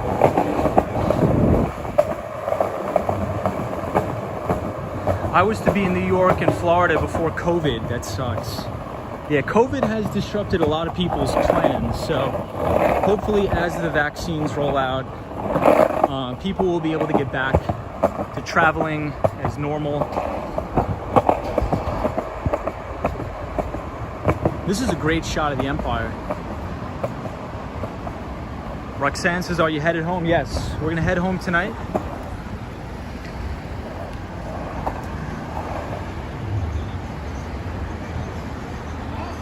Hey, Juan says, greetings from Buenos Aires, Argentina. We have a lot of Argentinian viewers, so welcome everybody from Argentina. I hope you are well.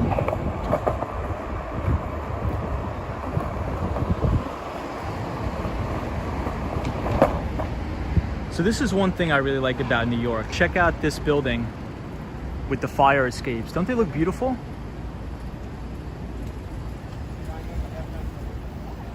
Solo 401 says, since Boogie Bob doesn't do late nights anymore, you and Fernando are the late night kings. Appreciate that, thank you. Oh, Roxanne says Bella and Gigi Hadid are famous models now. Yes, those are them. Yeah, Bella Hadid, Gigi Hadid. Mohammed is the one I know mostly because he's a real estate legend. Which crypto is good to skate or stake? I don't really partake in any of that stuff, to be honest. So I can't really advise, but I do have exposure to Bitcoin and Ethereum. But besides that, I don't really participate in really anything else. So I can't advise. I apologize.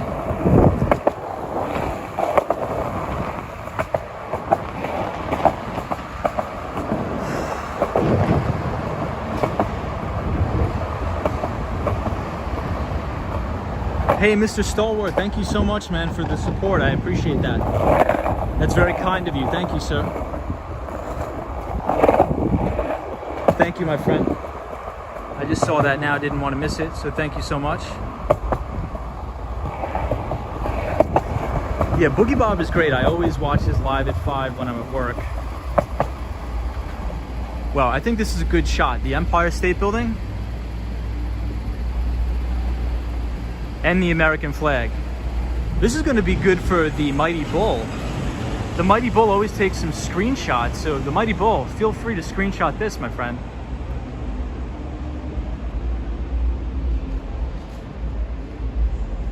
Wow, that's a great shot. Wow.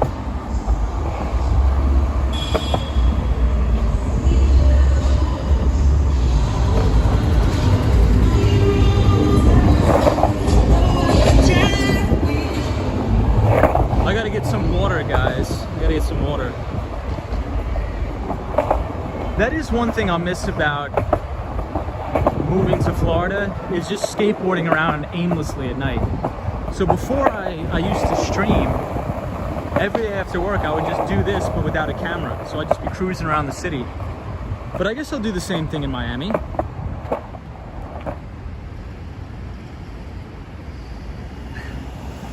Cosmos is watching, listening, learning. Steven says, yes, great, yeah, good shot. Isn't it a good shot? I think it looks very iconic, being that it's Labor Day, you have the American flag and the Empire State Building in the background, lit up red, white, and blue. It's a really nice shot.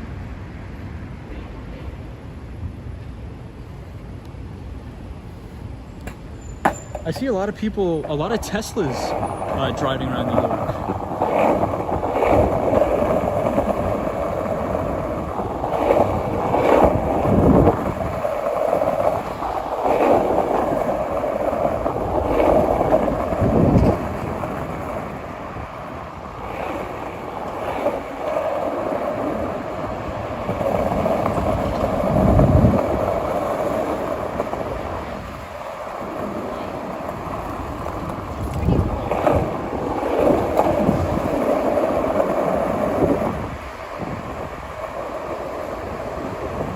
That scooter looks awesome with all the colors on it.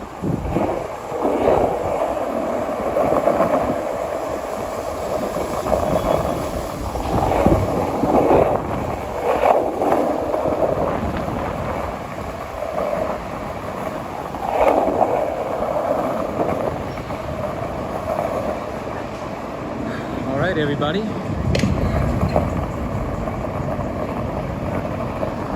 Here we are. There's Italy up here, which is an Italian place. It's actually pretty good. A lot of people say it's overrated.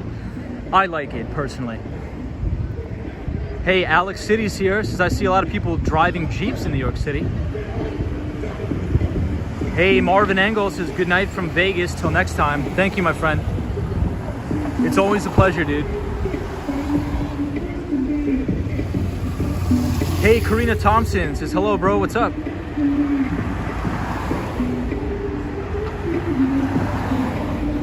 Roxanne says, have a good night. See you next time. I really enjoyed your stream. Well, thank you. I hope to see you back. I really, really hope to see you back. The dogification says, those are some bright white lights to your left. Yes. Mark Davis, the first time you saw me was with, 4 months ago. I know, isn't that crazy? That's really crazy. Well, I hope you guys are enjoy the channel. You know, that's just my goal, is to, show you guys around the city and talk about things that interest me. Hopefully I don't bore you guys too much with the finance talk. But I feel like there's a little bit of content in here for every viewer, wherever you're tuning in from. So appreciate the conversations, everyone. And we have a very diverse stream here. The Wall Street Skate Bro stream is very diverse. We have people from all over the world. I checked the YouTube analytics, and it is just, it's a global stream. So that's something I'm very proud of.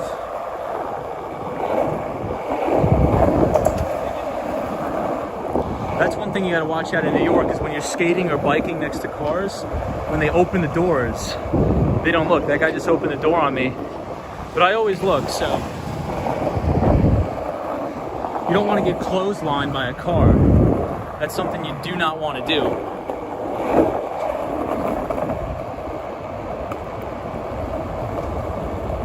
Hey, Steven says, my wife worked in the toy building on the left. I know exactly what you're talking about. That is so cool. How long ago did she work there, Steven? Karina Thompson, what's up?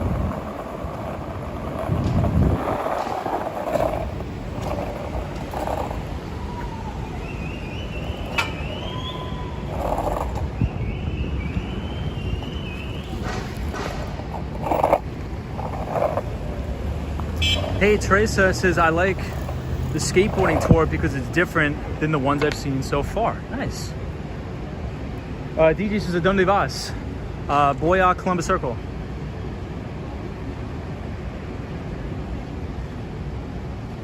We need a group name. Bob has the Boogie Bunch. What are we? Ooh, I don't know. Hey, yeah, we are. Why are you live? What's going on? Oh, we skateboard around the city and we talk about like finance and economics. Oh, yeah? Yeah. So it's Wall Street Skate Bro, and we go usually on the weekends. We just skateboard around and just talk about. People hear me right now? Yeah. How many people? Right now, 259. Oh, wow.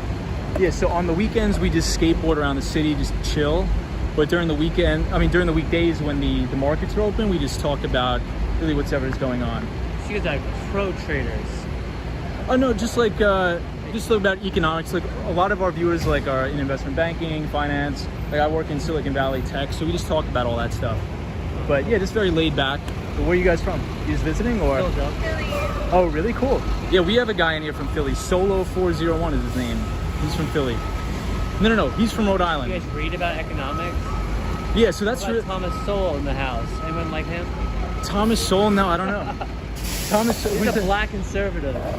Highly recommend. Oh, really, Thomas Sowell? Yeah. So is he like? Man, free markets. Oh, so like a Peter Schiff. Ooh, I don't know. Oh yeah, the Peter Schiff. He owns like Euro Pacific Capital.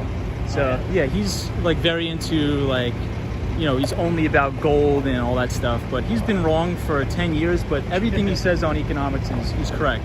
Like artificially low interest rates from the Federal Reserve and things like that. So yeah, but yeah. So what are you guys doing in New York? Just like visiting, hanging out, or? Yeah. We saw a bunch of comedy shows. Oh, cool. Nice. Yeah, everything seems to be opening back up. But did they do the vaccination card? Is that starting now? The first place that we went to. Yeah, the first place is super fucking woke to the point where it's annoying. Vaccine card. Oh, really? Lots of warnings with that shit, masks and stuff. The last we went Right. to the stand, the second place, which is by the Flatiron Building somewhere. Flatiron is 2 blocks down. Yeah. The stand is like, they didn't give a fuck, they didn't ask them anything. No COVID screening, Really? no vaccine, no masks were being worn. I was the only person when I walked in. Yeah, it's like half and half. I've noticed like half the restaurants will require like the card, and some don't even. They just say, come in, whatever. But usually in the boroughs, like if you go to Brooklyn or the Bronx, they usually don't card at all. But here, like at the major restaurants, they usually ask for the card. But yeah. Are you from New York? Yeah, I'm from Long Island, so a couple towns outside of Queens. So if you think about JFK Airport, like 2 towns over, like a couple towns over. Wow. Did Yeah. you ever listen to O&A growing up? Were you too young for that? Opie and Anthony? No, I haven't. No? I was born in '95. I'm not sure. Does that make me too old? O&A, they were like these people on like satellite radio. They were from Long Island. Oh, really? They were like competitors with Howard Stern.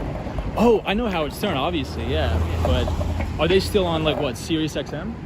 No, they got kicked off for being like racist or something, or getting in a fight with somebody. Oh, really? Using a racial slur. Oh, wow.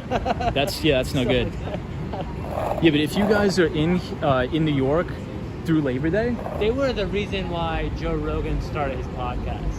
really Yeah, they actually started a podcast before him back in the day. Like they were like interesting. that kind of crowd. I don't know. It's hard to explain.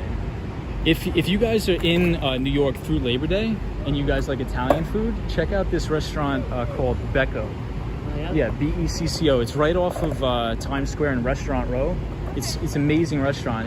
It's really authentic Italian food, but it's not overpriced like a Del Posto or something like that. Okay. Yeah, it's really good. Lydia owns it.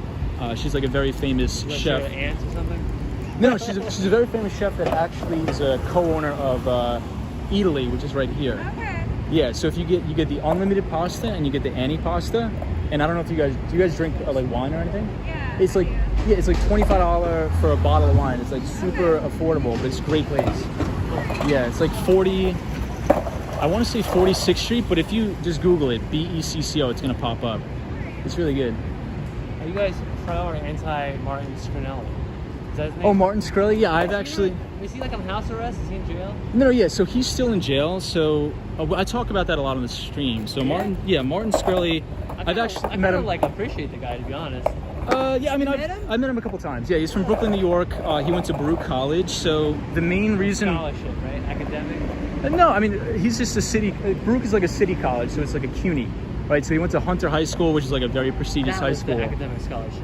Yeah, and then Baruch is like a CUNY school, but it's mainly for finance. And he was in the media for raising the price of a drug called Daraprim, which treats like toxoplasmosis encephalitis.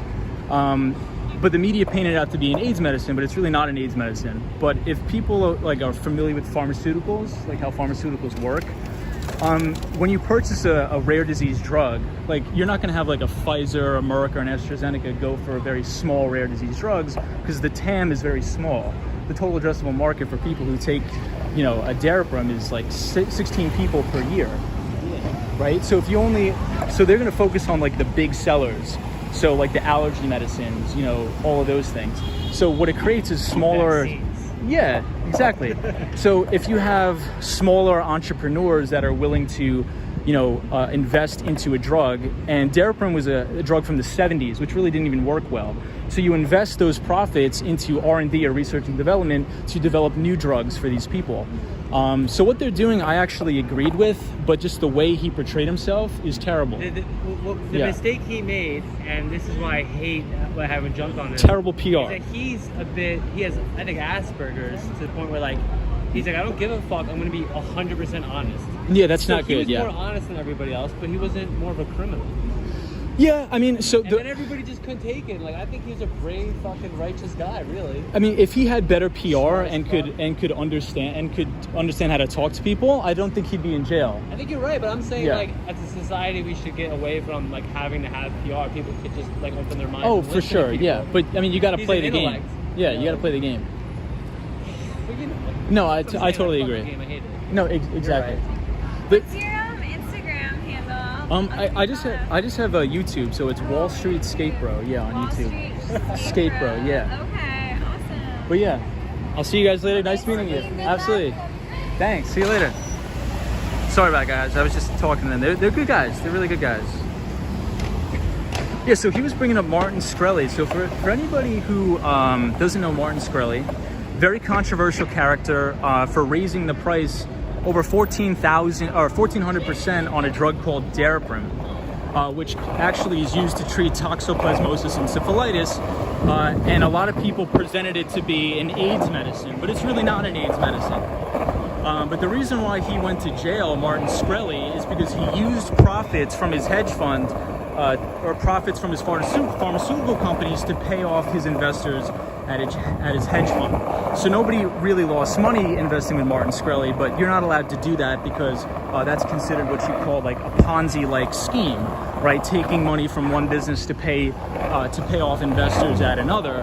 So that's why he's in jail for securities fraud.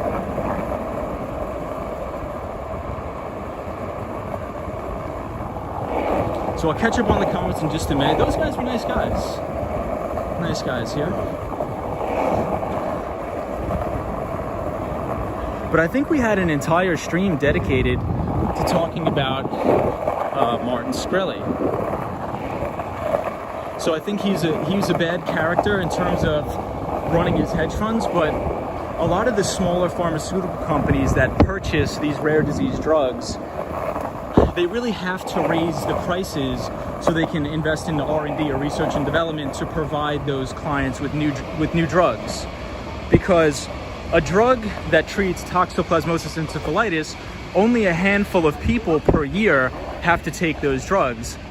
So if you can buy these rare disease drugs and raise the price and invest that money into a new drug, that's really going to help those patients. But a lot of people were under the false narrative that then people couldn't afford that drug, which is not true. The insurance companies foot the bill.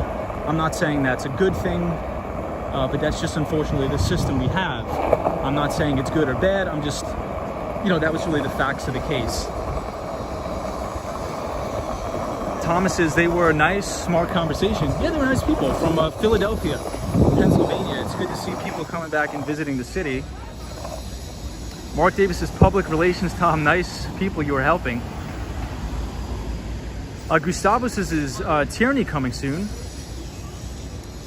Lotto Lot says, I am from Wall Street too. Nice. I am Effet on Wall Street too. Ruby Falcone says, some tourists from Philadelphia. Hey, Brooklyn.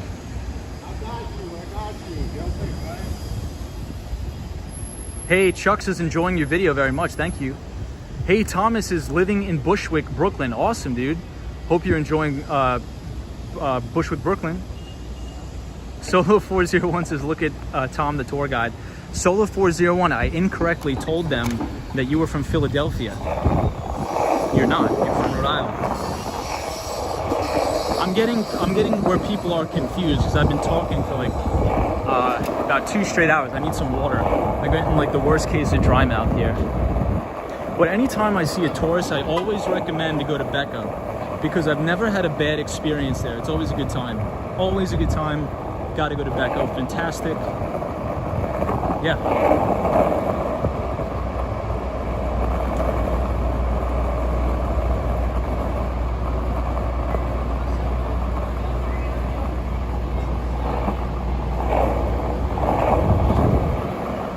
Ooh, Marilyn, I'm very interested to read this comment. Hold on. I have to stop and read this.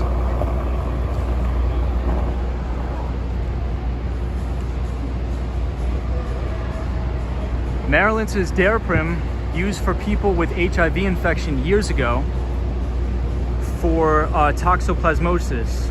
Yeah, it's toxoplasmosis, yes. I had lots of people on it as a nurse, especially early on when so many people died. Yeah, Maryland. So, it was an extremely, and I would love your input in this. I'd be interested to see what you have to say. And it was an extremely old and outdated drug, and a lot of times it didn't work.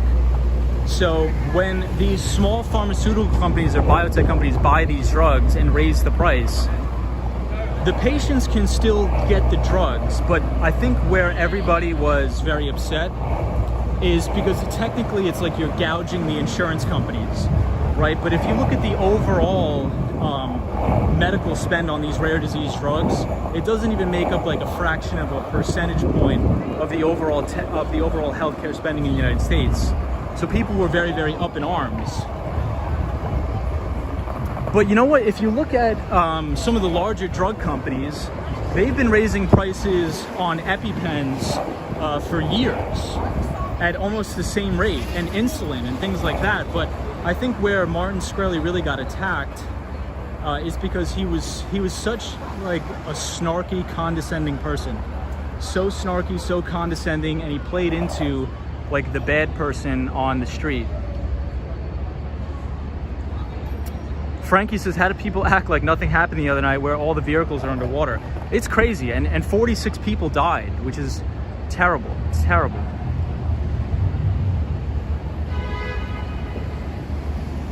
Hey, Kiki's here. It says, hello, Tom, Wall Street Skate Bro. I'm at the club. Nice. Watching at the club, can't hear a thing. Hey, Thomas is very hipster punk tattoo types. Yes, a lot of hipsters. Brooklyn says, very nice Italian restaurant. I go all the time. Love Becco. But Marilyn Ringle, I love the insight. That's fantastic. Bro, the Evil says, I'll be in New York City for the first time on Monday night. So excited. It's cool getting to see this through the live stream. Thank you. No problem. No problem. And so here's the last thing I'll say about Martin Shkreli, and here's what this is totally theory. This is not fact, so nobody take this as fact. Martin Shkreli was in the hedge fund business, and when you're in the hedge fund business and Martin Shkreli was known for putting out short theses on drug companies that he didn't like. So the hedge fund business, if anybody's ever worked at a hedge fund or you're in the hedge fund business, it's a very dirty game. It's a very dirty game.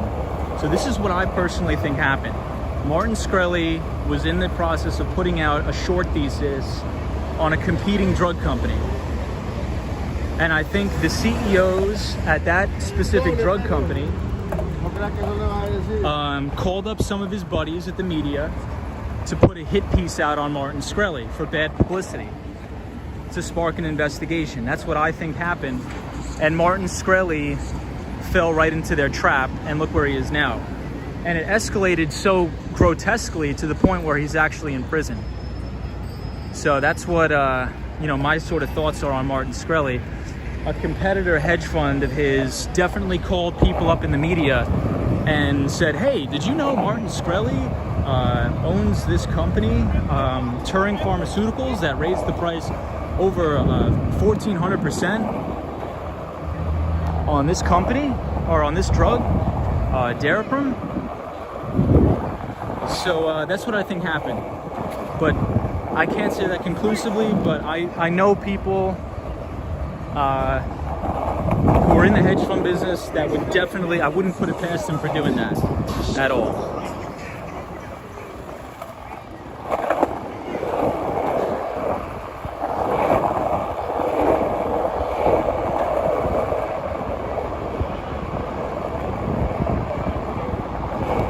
Alright guys, long night. Fun night though. Hey Maria O. Marilyn says, anyone out there who does not have drug coverage, check and compare prices. Friend checked 2 drugstores. One store charged $240 and another $80 for the same drug. Stores near each other in Manhattan, says Marilyn. Yeah, because I think if you have insurance, you pay the insurance rate, right? And if you don't have insurance, I guess you pay the rack rate. So I believe, isn't there programs where if you can't afford these drugs, you can contact the company and you'll get them for free, like they will give them to you? But that is crazy. Think about that. Marilyn said, friend checked 2 drugstores. One store charged $240 and another $80 for the same drug. That's crazy. And the stores are right near each other in Manhattan. Yeah, Joe Hernandez says Martin is gone, gone, gone. Absolutely, he is. Hey, Antonio says, don't take no drugs because the drill taken by themselves. You won. Gotcha. All right. Mark Davis is looking at the beautiful view of Niagara Falls from the 27th floor of Falls View Casino Hotel, Tom. Wow, Mark, that must look amazing. Send us some pictures.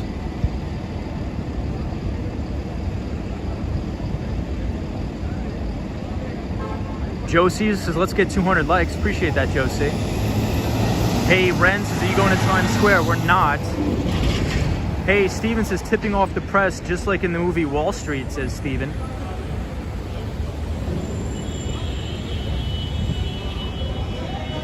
Joe Hernandez says, yes, they do, but you need to qualify. Zob says, what's up, Skate Bro? What's up, man? Hope you're well. Have a happy Labor Day weekend, my friend. Hey, Zap Allen, how are you? Gerald Lee says, the Good RX app helps people find cheaper prescription drug prices, says Gerald Lee. What's up, Gerald Lee? Oh my days, what's the New York drains? What's up? Skids is nice stream watching from Brazil, Rio de Janeiro. What's up, everybody from Brazil? We have a lot of new viewers, so thank you everybody that's joining. If you're new to the stream and you like the content, feel free to subscribe and leave a like on the video. And most importantly, have a fantastic Labor Day weekend. Zap Allen, what's going on? Hope you're well. Purple Rain, hope you're well, my friend. Always good to see you, Purple. Oh, Purple Queen. I thought it was Purple Rain. I was thinking about Prince. Purple Queen, welcome to the stream.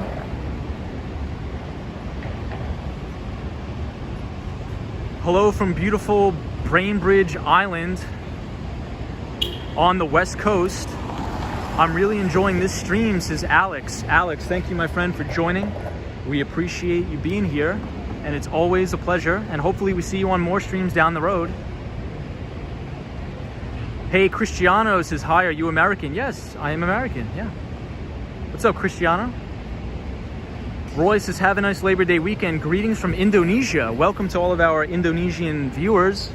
Hope you guys are doing well over there.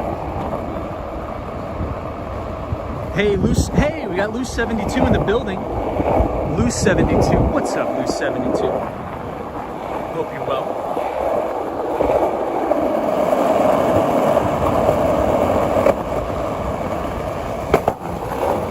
We're just cruising around the good old New York City. We're gonna head all the way back up to Columbus Circle.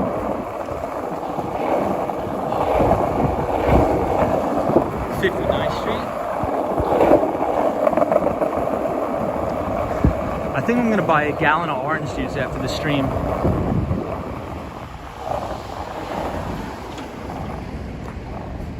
Hey, Samit's here. Says, great to see you back. Thank you, Samit. Yolanda Hicks is the hedge fund industry that bad? No, it's not, but there's a lot of people that are huge egotistical maniacs in finance. So for example, I'll give you a prime example. Bill Ackman. Back in the day, Bill Ackman was fighting with another investor. I can't think of his name right now. How can I not think of his name? But anyway, Bill Ackman put out a short thesis on a company that he thought was a Ponzi scheme. And the company was called...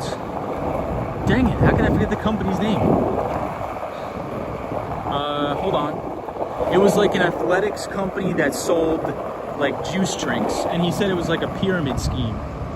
How could I forget the name? And they sponsored, I think, the LA Galaxy soccer team.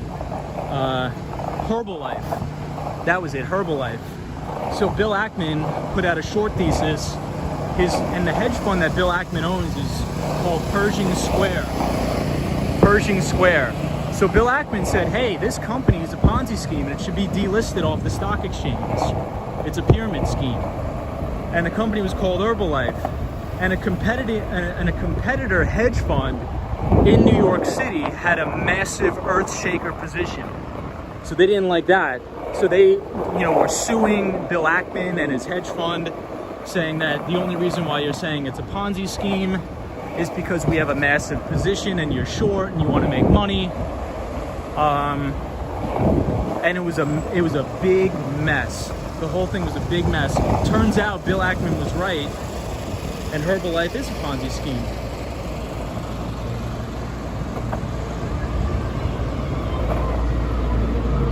I can't think of the guy's name. How can I not think of the guy's name?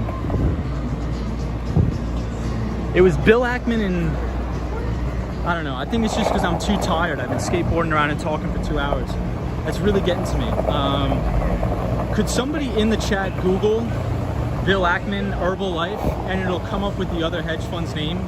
I just can't think of what his name was right now. But if somebody wants to do that, you'll find out who the other guy was. I could see his face in my head, but yeah, Carl Icahn. Yes, Carl Icahn, that's what it was. Thank you so much, Gangsta Cats 23. Thank you so much, Carl Icahn. Yeah, so if anybody remembers that, that was a big debacle. And I remember I would watch CNBC when I was in my college classroom, and I would watch Bill Ackman and Carl Icahn battle it out on CNBC. And he's like, Ackman is a scumbag. Nobody can trust Bill Ackman on Wall Street. It was just a big mess. And there was millions and millions of dollars spent on lawyers and hit pieces in the media. The New York Post was involved. It was a dirty, dirty scene. And a lot of the times that goes on in the hedge fund business. So that's what I speculate happened to Martin Shkreli. I think he pissed off somebody in the pharmaceutical industry he shouldn't have, and he paid the price. So watch out who you talk to, because you never know who's gonna try to bury you. It's called Don't Poke the Bear. Don't poke the bear.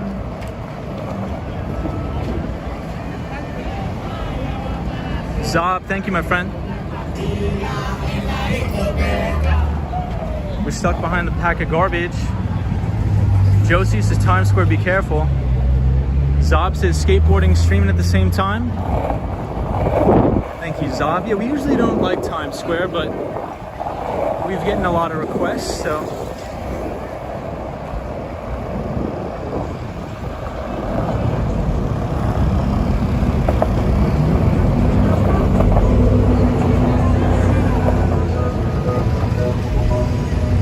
Hey, No Self says, hey Tom, hope all is well.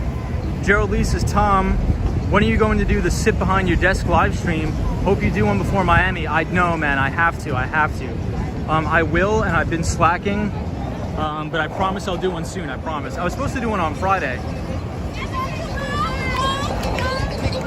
You said, wow, I'll stick to software engineering and tech. Yeah, I mean, you know, there's always some shady stuff that goes on in any industry, but that was the most notable one in my eyes. It was the Carl Icahn, Bill Ackman debacle over Herbalife.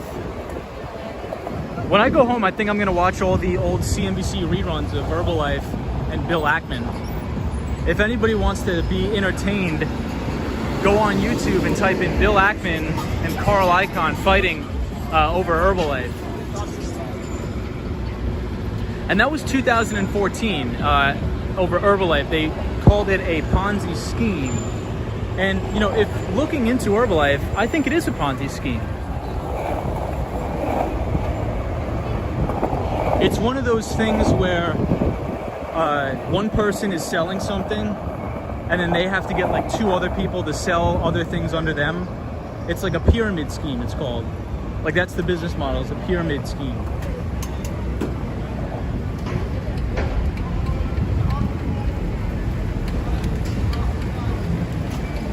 Cosmo says, a friend of mine got sucked into Amway. That's a big scam. I mean, excuse me, not Ponzi scheme. They're called pyramid schemes. So those things are all scams, all of them. It definitely is a scheme. My ex tried selling it. Yeah, so Cosmo, dude, I mean, Solo 401, you gotta check that out. Oh, yeah, Little NYC says, talking about MLMs, yes. So that's what it was. That was the accusation. So Bill Ackman is still the hedge fund manager, Pershing Square, put out an entire short thesis on Herbalife and said this is one of those MLM Ponzi-like pyramid schemes. And Carl Icahn's hedge fund had an absolute earth shaker position. I'm talking about a freaking monster position in this thing. And Bill Ackman was short. He was short a ton, all up and down, and it was something to do over Labor Day. Watch all of the old interviews between Carl Icahn and Bill Ackman fighting, yelling at each other and cursing at each other on CNBC over this thing. That was, those were crazy times. Hey, Charlie Richardson, there's something called iMarkets Live. That is a scheme as well. Yeah, there's tons of schemes. Steven says, but they're still in business. Are they really? I mean, there's a lot of scams and schemes that are still in business. Icahn had a $1 billion position to short squeeze Ackman. It was the best drama on CNBC. Yep, yes it was.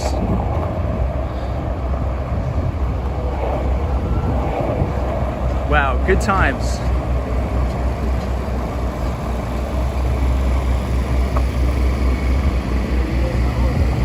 Hold on, I'll read the comments in just a second, guys. I just want to make sure I don't get clocked by a car.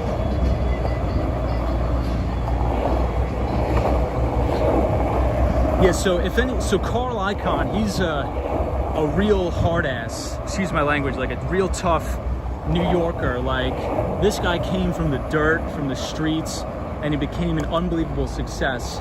So the way he talks and goes at Ackman is just a real work of art. It's unbelievable. And Ackman, he's so articulate and he tries to stay calm. Man, that was funny. You guys got to check that out. Hey, I see Techno Pink in here. What's up, Techno? Techno Pink is our pal from the Dominican Republic.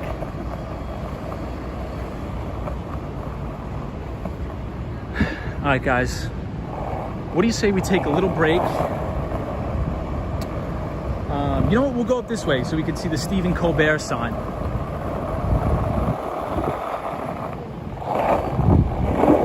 And then I'll read some of the comments. I don't want to miss any.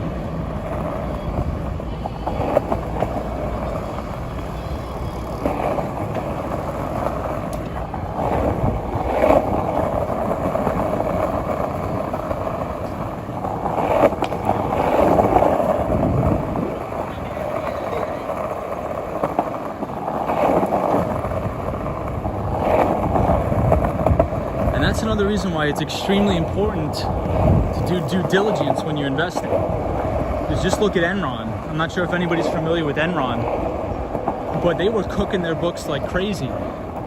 So whenever you're investing, don't take stock tips from anybody. Don't buy the latest and greatest penny stock. Don't buy any of these meme stocks like AMC or GameStop. Stay away from it. Just stay away from all that garbage. So this is the late night with Stephen Colbert sign.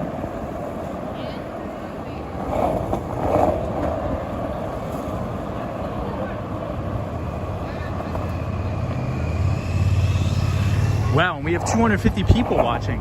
I think that's the second record for the stream. So thank you everybody for watching. I really, really appreciate it.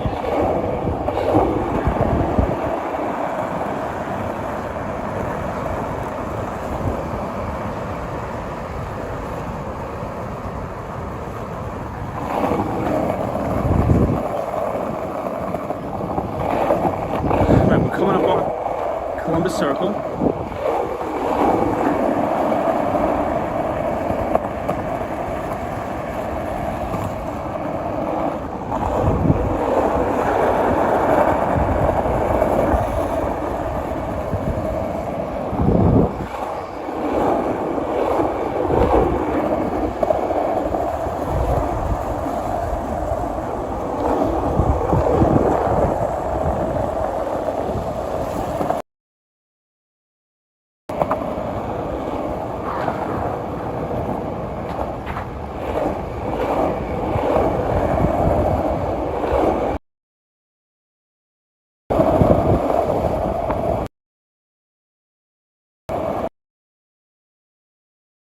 Here we are, guys. 58th Street, 59th Street, Columbus Circle. We made it. We made it, my friends. Let's sit on these little things here because I gotta take a break. We've been skateboarding nonstop for about 2 hours and 13 minutes.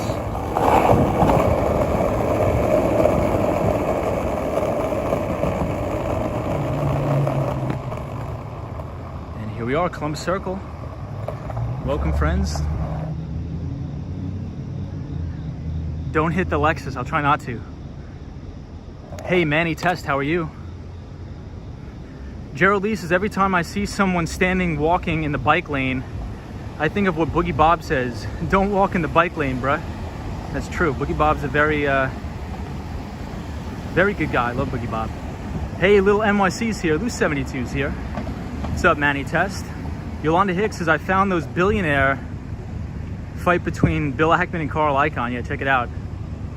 Yep, Steven says, buy what you know. Lauren Peters says, happy Labor Day. GME has worked out though.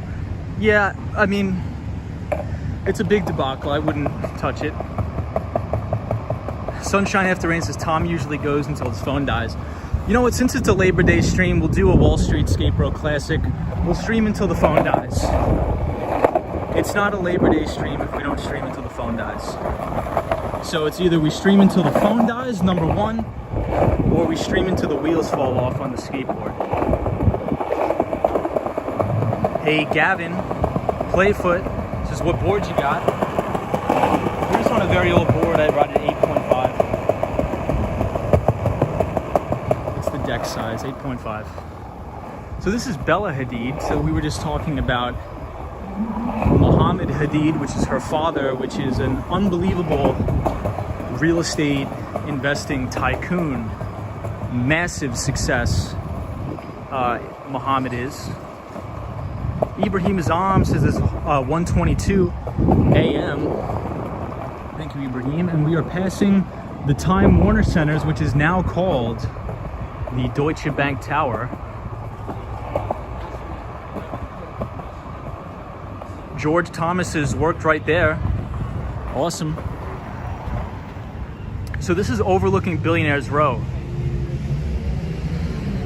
Hey, Marissa Rodriguez says, what camera do you use? We use an iPhone 11. 1 Central Park West, nice. Mark Davis says, Tom, are you headed to Central Park West? Yes, we are, Mark. But I'm gonna take a little break right now, just real quick. DJ says, enjoying the stream as always. I'm glad there are new people here. You deserve it, Tom. Thank you so much, DJ. I appreciate you. Your streams are entertaining and interesting. Thank you so much. Marilyn says, I think your site is part of an algorithm attached to walking channels. Do you know John from Here Be Bar?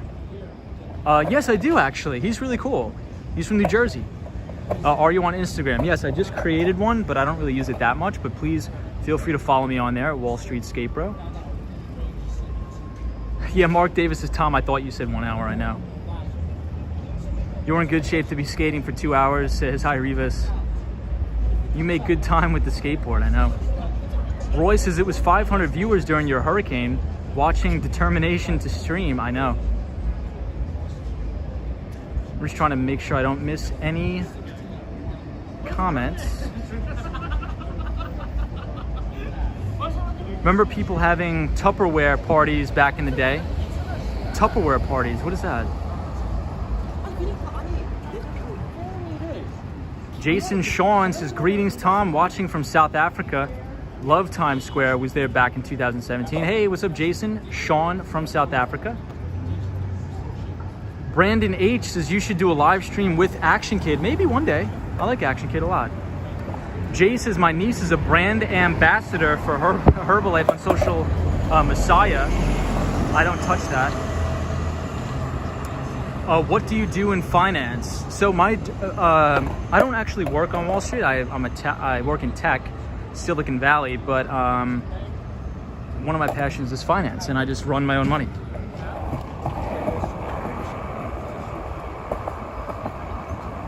But we have a lot of viewers here on the channel, a lot of investment bankers.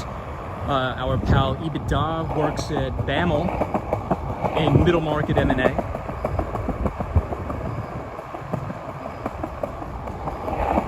But what I really wanted to do after college is I wanted to work in sales and trading. was one of the things I wanted to do. It was one of my passions and one of my goals. When I was in college, I had an internship at a hedge fund called the London FinTech Fund. I was an equity research analyst intern. And then tech companies selling software, selling tech and telecom.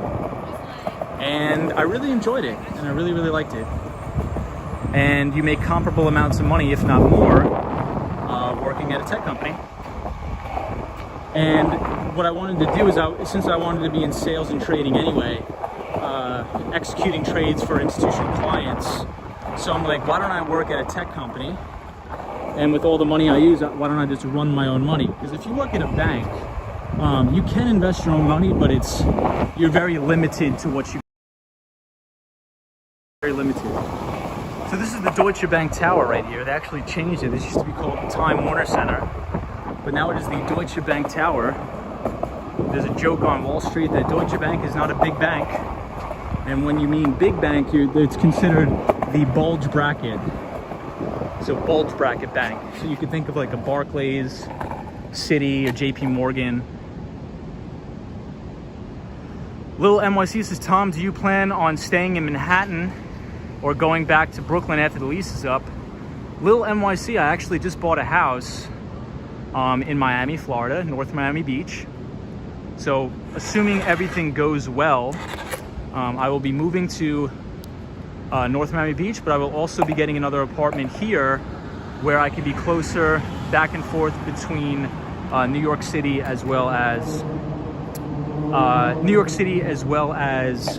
Miami. Excuse me, I can't talk tonight, guys. I apologize.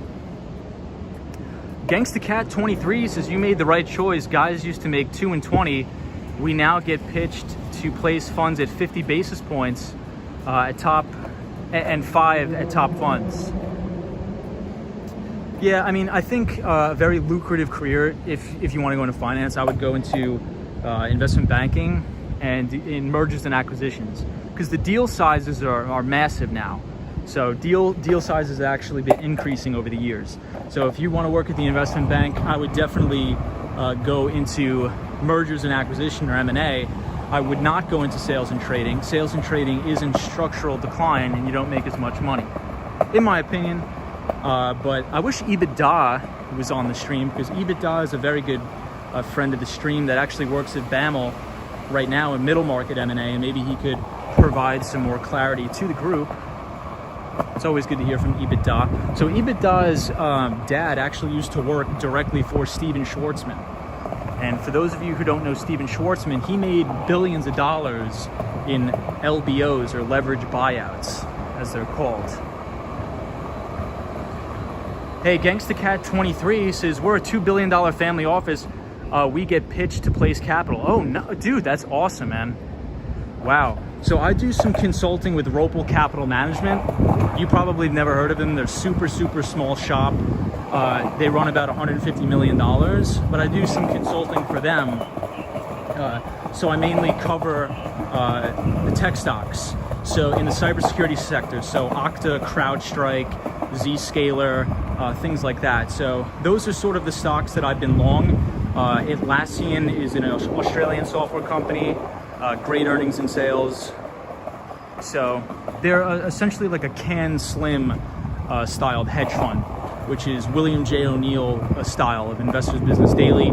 They actually just sold to News Corporation, Rupert Murdoch, so IBD, Investors Business Daily.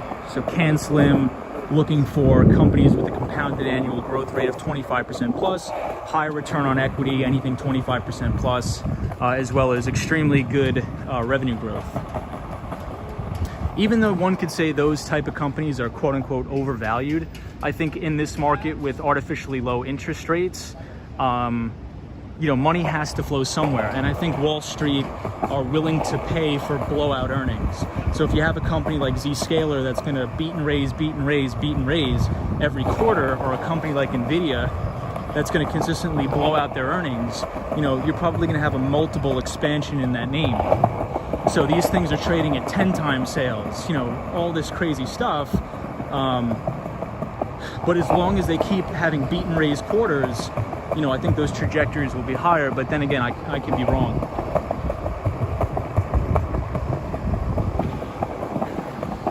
I think I follow Stanley Druckenmiller. Stanley Druckenmiller says, you got to follow the Fed. Follow the Fed. What is the Fed doing? So if anybody's interested in listening to an unbelievable interview with Stanley Druckenmiller, I programmed the Nightbot to drop the interview. So if you do !Druck, !Druck, take an hour out of your day to listen to that. It's just invaluable information. So Stanley Druckenmiller is arguably one of the greatest investors of all time, which actually learned and traded under George Soros. Marilyn Ringel says, any thoughts on Cisco? Hold or sell if you know the stock. Stock barely moved over the years. It's barely moved over the years because there's no real growth factor there, right? So that's why like a lot of these, like a stock, for example, like an AT&T, it has a crazy dividend yield, but it's not explosive growth, right? It's not gonna grow at a compounded EPS growth rate of 25% plus per annum. It's not like a Google. It's just like a big dividend payer. It's a big behemoth. So like a lot of consumer staple companies, they're not gonna have like those explosive 100% years because it just doesn't have that explosive growth.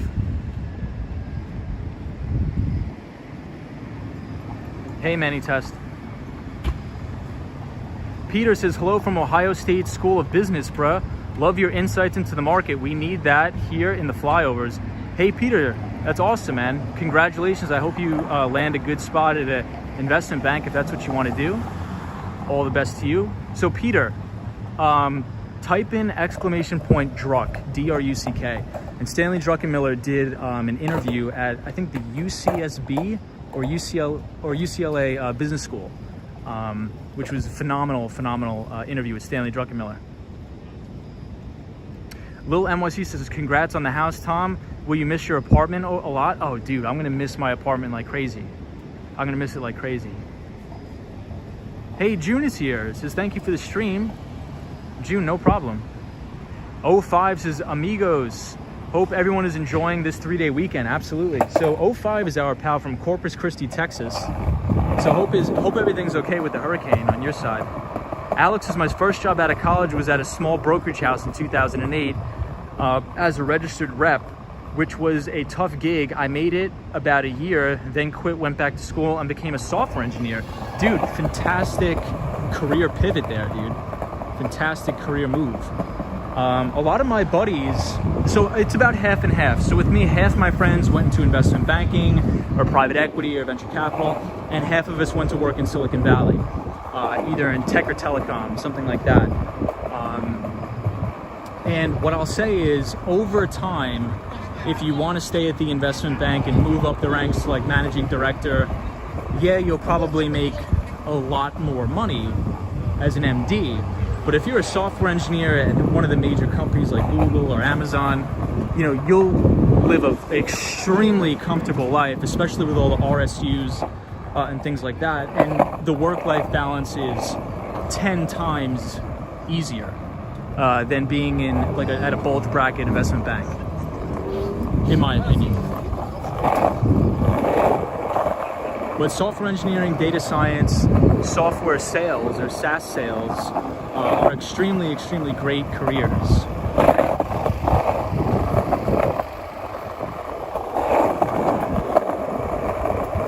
Doesn't it look like Central Park South is extremely dark?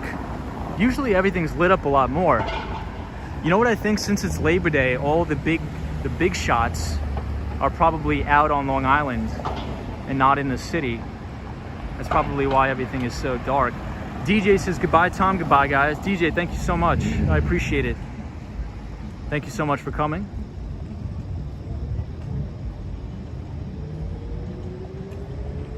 Wow, we have a really diverse group here. That's awesome.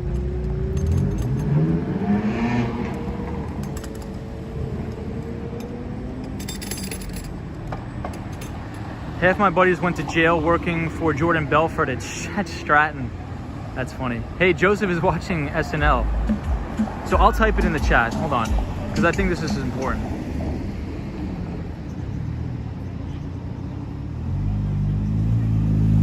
Okay, guys, I just put exclamation point Druck in the chat. So please click the link and check that out. It's the 2021 Student Investment Fund Annual Meeting Keynote by Stanley Druckenmiller. I promise you this will be probably one of the most educational, invaluable pieces of information you will ever watch in your life. And thank me later. Thank me later. Alright guys, well the phone is actually about to die. I just got the notification that I'm on 10% battery life. So if my phone dies, I do appreciate everybody for joining, for watching, for supporting the channel, for stopping by to say hello. I wish everybody a happy, safe, and healthy Labor Day.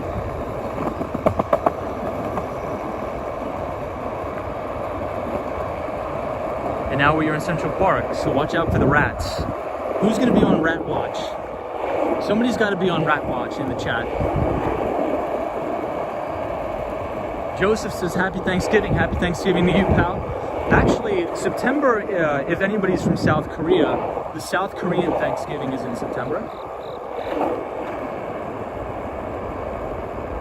Hey, Missy says goodnight and thanks. Thank you, Missy. Hey, Michael DeCosta's in the house. What's up, Michael? Always good to see you, bro. All right, so this is Central Park at nighttime.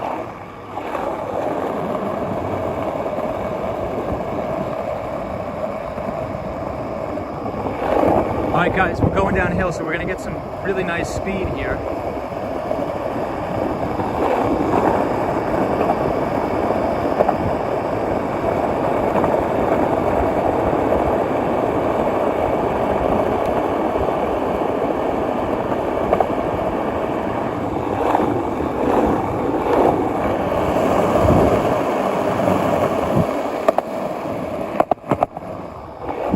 Do I ever sleep in the park? No, I don't. Never sleep in the park. That's gonna be the one thing I miss about living right here. This is I wake up, I go running in Central Park, I go skateboarding, but I think this is a better move for the business.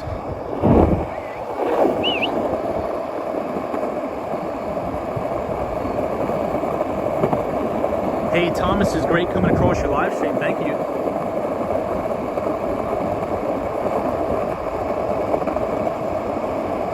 Put a mini motor on your skateboard. So this is going to be one of my favorite views in all of New York City. Check it out.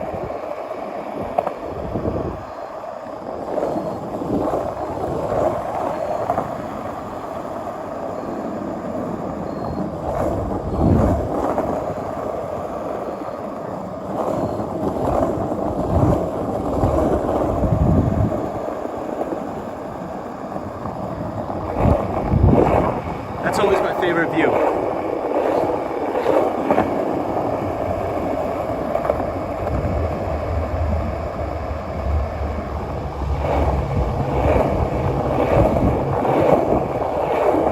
So this is what Central Park looks like at night. And I think I'm going to end the stream once we get back to the Apple Store. So thank you everybody for joining. I appreciate it.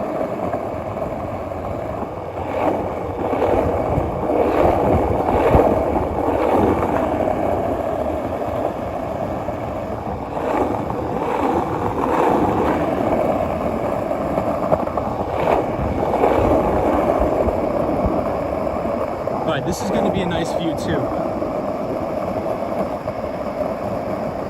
Check it out. Get a load of this. Great view. Check it out. Now, it's dangerous skateboarding down here because there's a lot of horse stuff. Hey, George Thomas, is great stream. Thank you. Thank you. Don't thank me. Thank you. You guys are what make this stream great, not me.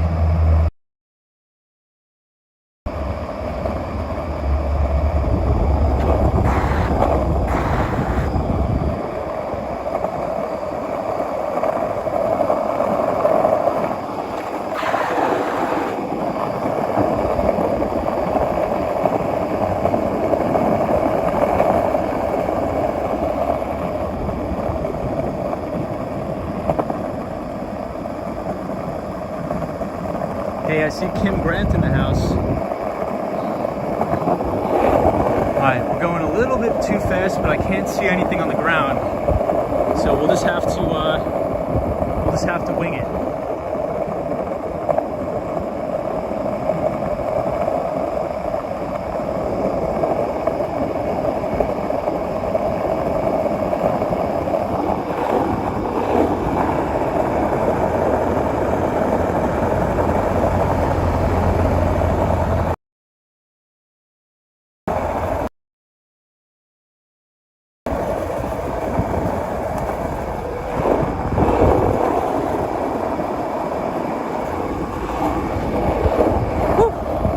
That's a nice ride, guys, I'm telling you.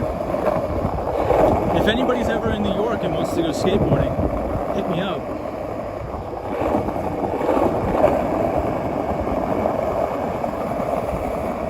All right, we're back to square one, where we started the show.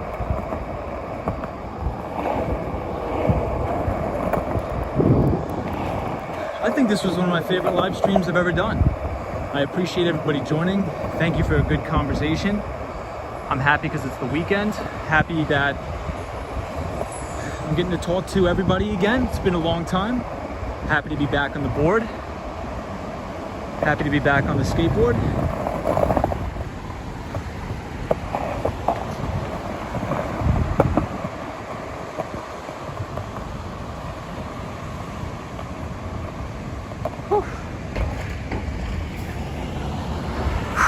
All right, I'm gonna call it a night here, guys. Whew. Gavin Playfoot says, love your streams, been watching since Christmas. I'm in the UK and New York is on my bucket list. Nice, man. George says, good loop, lived and worked around that for 20 years.